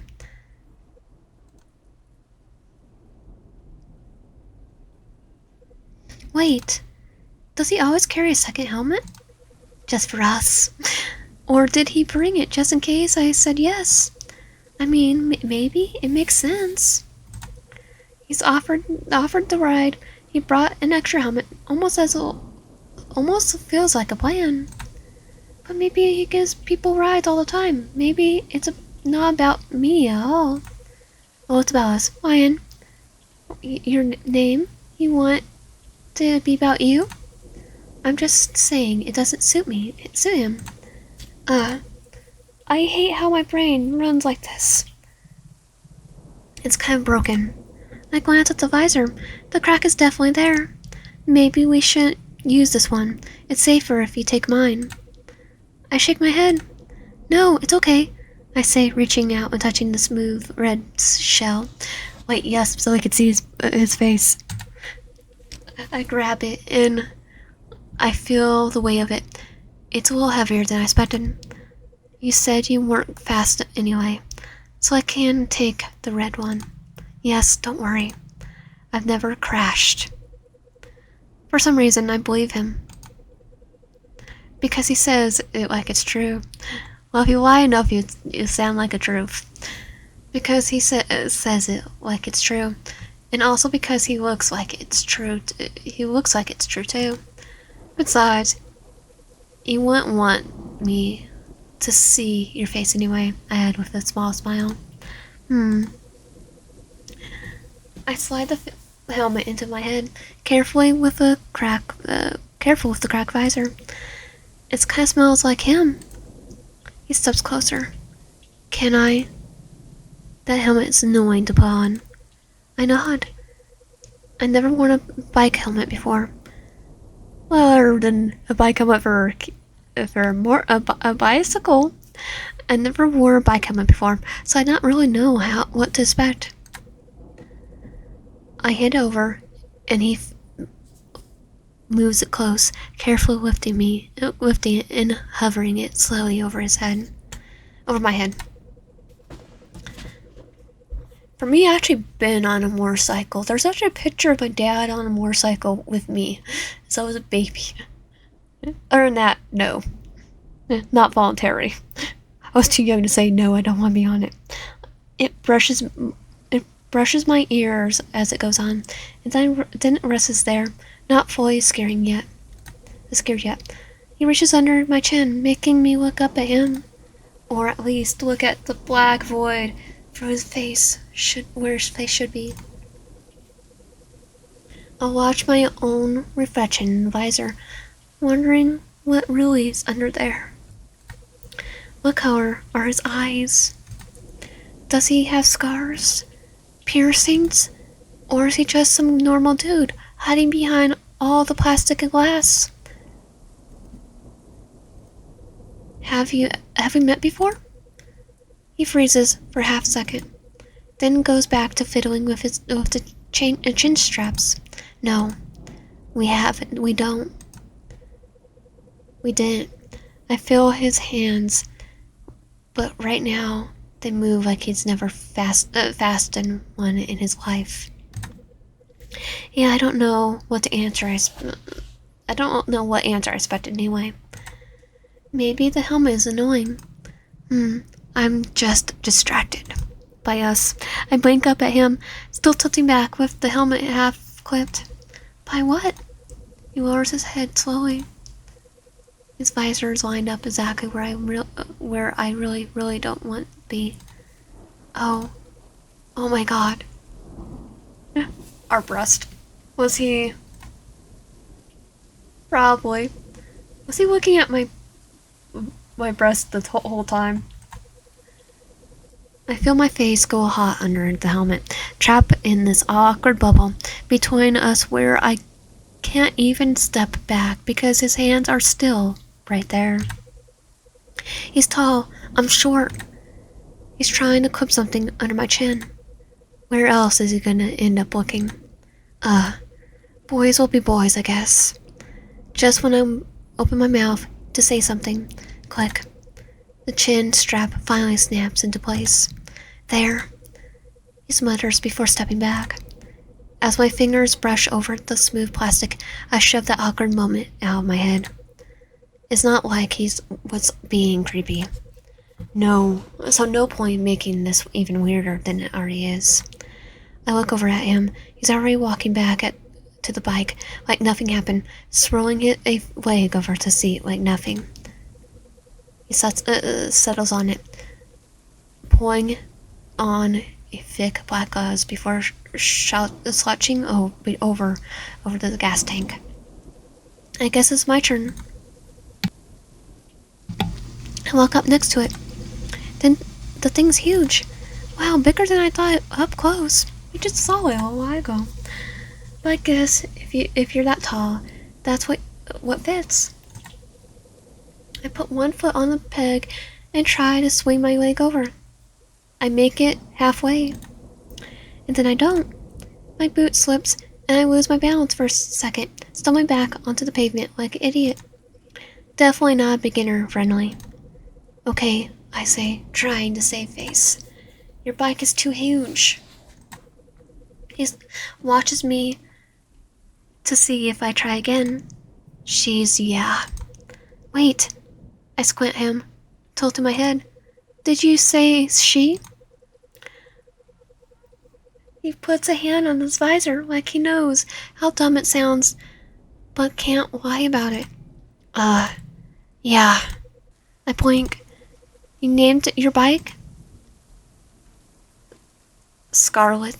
Scarlet? Scarlet? Scarlet. That's pretty. Why? I have to have a little company. My friend named my old one, and one of my work friends forced me to name my new one. So, not a motorcycle. It's such a simple answer, but somehow it's the saddest thing I've ever heard said in such a plain voice. No, I wouldn't think twice because I have apparently vehicles have names. I didn't know that until college. I look at him for a second, and suddenly the weird, quiet, tall guy who barely walks feels a little less like a stranger and a little more like someone real. Just a little. I see. But why not a guy bike then? Because I'm on top of her. I choke out and laugh. I can't hold back. To be fair, my friend called mine a mail. So mine was a truck. It didn't have the tow hitch. So because it didn't have the tow hitch, I'm like, no, mine's a girl. Now my new one has one. So it's male. I choke on a laugh and I can't hold back. Must be tough. She likes it. I swing my leg over, gripping the seat with my knees, and finally I'm on. I'm kind of proud of myself. Biker boy flickers the ignition, and his scarlet roars to life.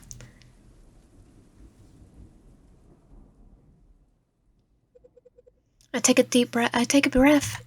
Okay, I'm really doing this. Running off with a guy I barely know. This is either going to be really cool, or really, really scary. Or both.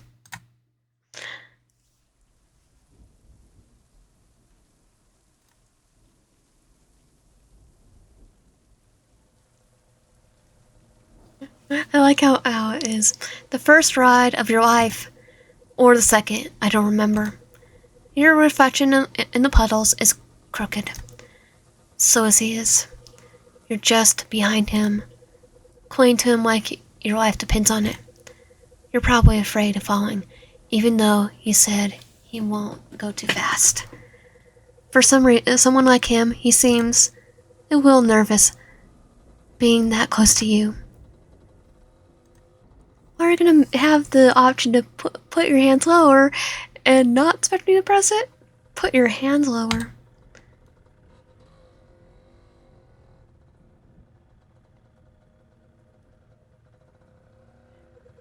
He doesn't say a word since you've gone on the bike. He probably won't. Did you notice the words aren't his thing? Hard not to, huh? But the way his shoulders tense up when you wrapped your arms around him, the way his hands grip the handlebars tighter, they say more than 1,000 words could.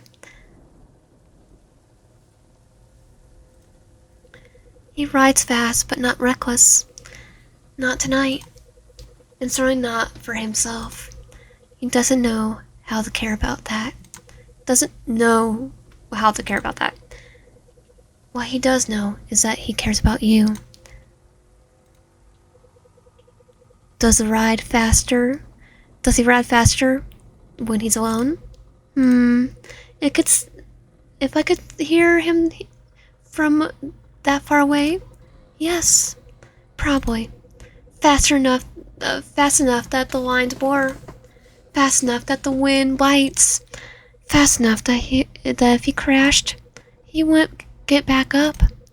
Because when he's alone, who would it matter to? The bike still growls. The engine still aches to move. Maybe that's the point. Maybe riding too fast is the only thing time he feels leaving all. You don't know it yet, but he's not trying to get anywhere. He just doesn't know where else to be. You don't know what he's thinking either. You could guess, but that's all it is. Guesses. Maybe he's thinking about how your hands feel on him, about how you smell, or how you didn't hesitate when he said, I'll take you. Or maybe he's not thinking at all. I think it's all free. All of the above. He told me that. Something sometimes he has to pull over.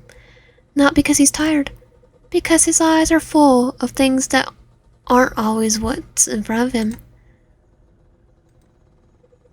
You feel that there's something in him that wants to say thank you. But he's a man who doesn't know how to say things. So he rides and lets the road speak for him.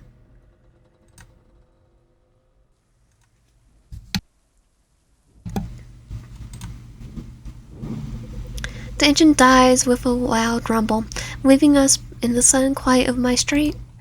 I don't move right away. My legs feel stiff, and I still feel the wind rushing past my neck, even though it's gone. He gets off first and studies me as I slide down. My head tilts, and I feel a little bit disoriented, but it fades. He takes off his gloves. I pull off the red helmet, shaking my hair loose from under it. Wow, I laugh, running my hands through my hair. That was actually really cool, and was faster than the bus. I'm glad you liked it. I loved it. I've never had been around the roads here. Oh, sure about that. I think the water bottle indicates that the last shift indicates that you do. Like past the gas station? I didn't even know it was like that around my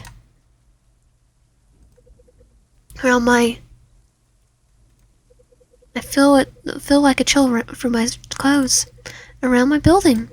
Wait, you rode me home? But I never told you where I lived. Uh-oh, run. He's like, runs. ... That bottle of water in the stairs yesterday, I add. That was you too, wasn't it? He nods. I saw you yesterday, when I was riding around. I remember the street, that's all. It makes sense, sort of. Come on, he's stalking us, but he gave us a ride on a motorcycle. And even though we don't know his face, he's kind of cute. And I would rather take a Yandere over Lane any all day. I mean, it's not impossible. I would rather take on a horror movie villain than do Lane. Except for Freddy Krueger. He rides a lot, probably knows the street better than anyone. And yesterday, I was outside, walking home. Maybe he passed by without me noticing. No, I would have heard his motorcycle. Was he stalking me? Yeah, it'd be fine. He's better than Lane. There's this uneasy feeling in my stomach.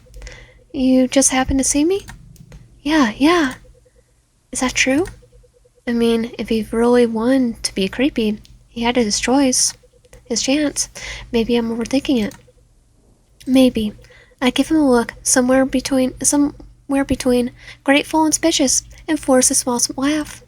Okay, guess you got a good memory. I didn't mean to scare you. You didn't.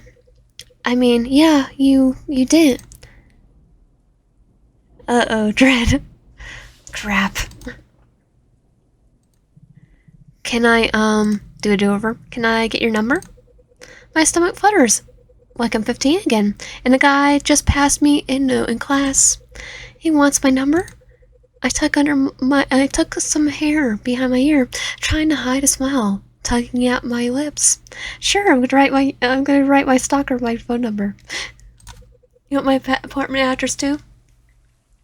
I'm ridiculous. Getting all giggly just because a guy whose face I'd never seen asked me for my number. But he dropped me off at my exact building, which is kind of worrying. Still giving her number. Lane has her number. It's kind of sending us inappropriate messages. I think a stalker would be a better option. My fingers twitch over my phone in my pocket. A shy stalker. Should I give it to him knowing that or not? Of course we're gonna give him our number. It can't be worse than He can't be worse than Lane. Oh, yeah, sure. I fumble for my phone. My fingers are weirdly clumsy. Maybe from the ride, or maybe because it's just weird being asked for my number at midnight by a guy who just drove me home on a motorcycle. It's like, and, we didn't tell him our address. I unlock it, glance up at him, and start reading off the digits. He pulls out his phone, and for the first time, I don't think much of it. Just another phone. And then the lights from the screen with this case. It's pink, and chipped from the corners like it's been dropped a few times. There's also a glittery sticker on the back. I think it's unicorn, or maybe a cat. Hard to tell in this light. Okay, not judging, but not really what I pictured for him. He's just a man of mystery. Guess we can't really tell. Still, I don't say anything. People have whatever phone cases they want. You can just send me a message. I say with a smile. So I have your number too. I wait and wait. Maybe his screen froze, or maybe he didn't catch my number right. No, I see his thumb hovering right over the keyboard. He keeps staring at the screen like the letters on the screen are written in a language he doesn't speak. Everything okay? His thumb twitches, and he glances at me. I hesitate for a second, and then I ask, "Do you actually know how to type on your phone?" I say softly, not make it sound mean. I told you, I'm not good at it. I prefer calling. And you prefer sending a picture of your bike instead? Yes. You don't know how to write it, right? No. That makes me freeze. You don't know how to write, I repeat, carefully not to let it sound like a judgment. Well, I mean, on a keyboard on a phone, autocorrect is a nightmare. Just surprise. Did you drop out of school or something? Yes. Huh. I feel he's still not me in my eyes. He's clearly embarrassed by that. Maybe he thinks this will change something. This lowers his worth. I don't know. I mean, it's weird, but not a big deal, right? No. I know a lot of people are obsessful about dropping out. I smile gently. Well, I can teach you. What? You gave me a ride. I could give you the alphabet. He lets out the smallest, most awkward laugh I've ever heard from him. He nods quickly, like caught off guard by kindness. Like he's caught off guard by kindness. All right. You know, for someone who's called me Mademoiselle, I really pictured you writing poetry in French or something. I heard in a romance movie. I don't even know how to write it. A love movie? A romance movie? God, that explains so much of as much and somehow makes my chest feel warm and weird all at once. I'm probably smiling. I'm probably blushing as hell right now. But still, I try to sound normal. Give me that. Hold out my hand. He hesitates until he places the phone in my his phone in my palms. There's no password, so I unlock it and swipe the message app. The last message thread is a month old. My fingers fly over the keyboard like it's second nature. What should I type though? I know. He watches me as he struggles, studying some kind of magic trick. I hit send and hand the phone back.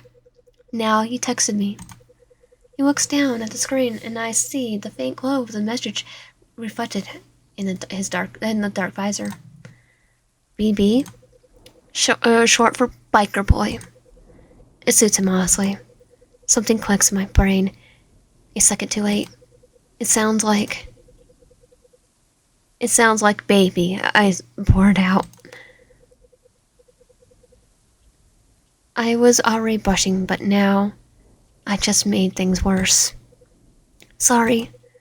I didn't mean it like that. I mean, not in a weird way. It's okay. I love it. Oh.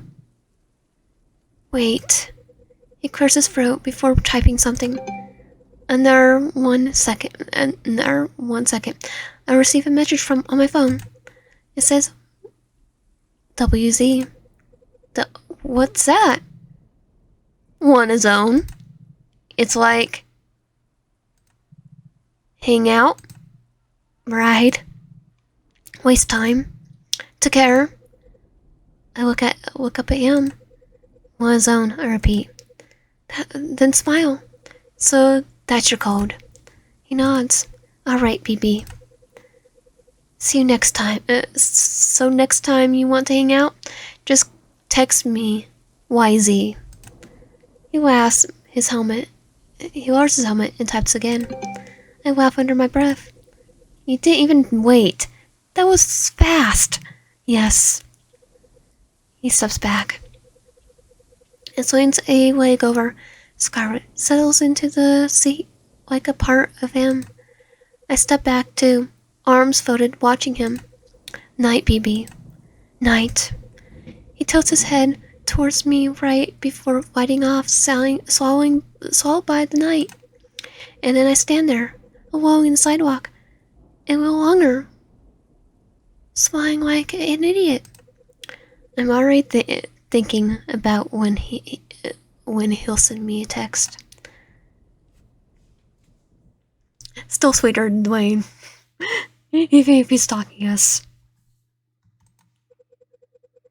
I push the door open with my shoulder and step inside the building. It's quiet in the entrance hall. Everyone's probably still sleeping. I don't stop walking. I press the mailbox and right.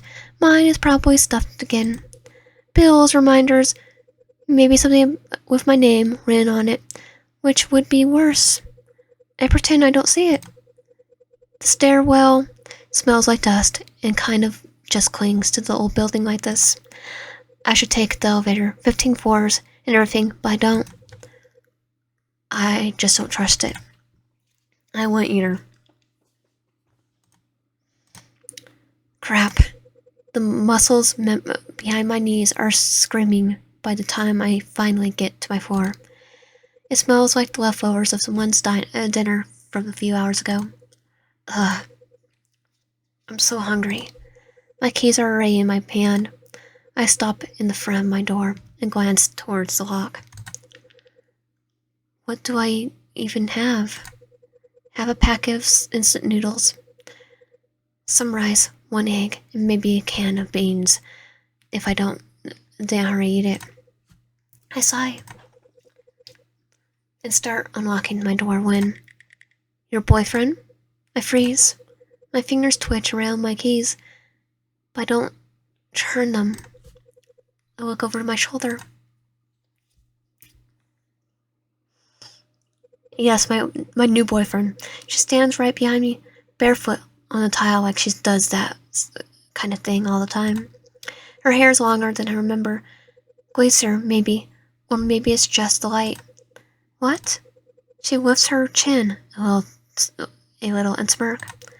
The same smirk she's got from her brother.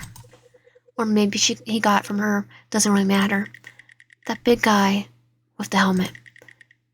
What's his name? I don't answer right away. I hate just how my brain starts flipping through the options like I owe her an explanation. Like I'm supposed to name someone just because someone asked. I glance at my door. Still an escape I haven't taken. You were watching? Please. I have better things to do than watching you. I just heard the engine. He's not my boyfriend. You. You've been... It's been a long time and I didn't see you. Yeah. You just don't text or say anything. I didn't think you'd care. Right. Because I'm heartless? That's a story now? I press my lips together. Her words sting, and she but she says them like they don't mean anything. So what? Don't be stupid. What's his name? I hate how dumb I suddenly feel. Wow, you don't know his name. I cross my arms. It's not like that. What is it like then? You just let men drive you around, no question asked. Great, exactly how I wanted to end my night. I call him BB. The second it leaves my mouth, I regret it. BB. She blinks, then lets out a full, a sharp and ugly laugh. BB. Jesus Christ. You made him a nickname? Is that supposed to mean baby boy or something? I look away. Biker boy. And she steps closer. Honestly, you're embarrassing. You're not in high school anymore. This isn't hot. It's dumb.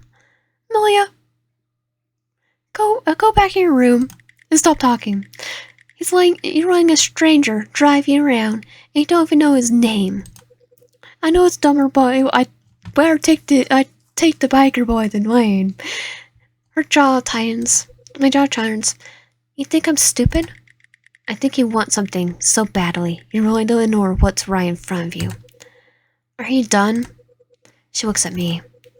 Her blue eyes narrow, and for a moment something shifts behind them. Yeah, she mutters, then takes a step back. I'm done. I sigh. Guys like that don't like girls like you. Okay, Amelia, you are a one piece of work. God, is it their DNA to say they're done and just keep talking? Yeah, probably. I turn my head. What do you even mean by girls like me? Grown up. BB, Christ. You're smarter than this. She turns around and walks back inside her apartment, like she didn't just crack my chest open with butter and knife and walk away with the blood. I stare at her door for a second too long as it closes. Then I turn back to mine, finally shove the keys into my lock, and twist. I want to know what happened. The door swings wide open with a familiar crack. I step inside and close it behind me, then take off my shoes and turn on the light. My hoodie slides off the floor somewhere near the entrance. I'll deal with it later. My legs move on autopilot into my room. I drop face first into the mattress. I melt into like I've been released from prison. My brain still feels like it's buzzing from arguing from Lane's voice. I press my face deeper into the pillow and groan against the fabric. Could stay here forever, but my stomach has other plans. I turn my head to the side and sigh. I should get something before sleeping.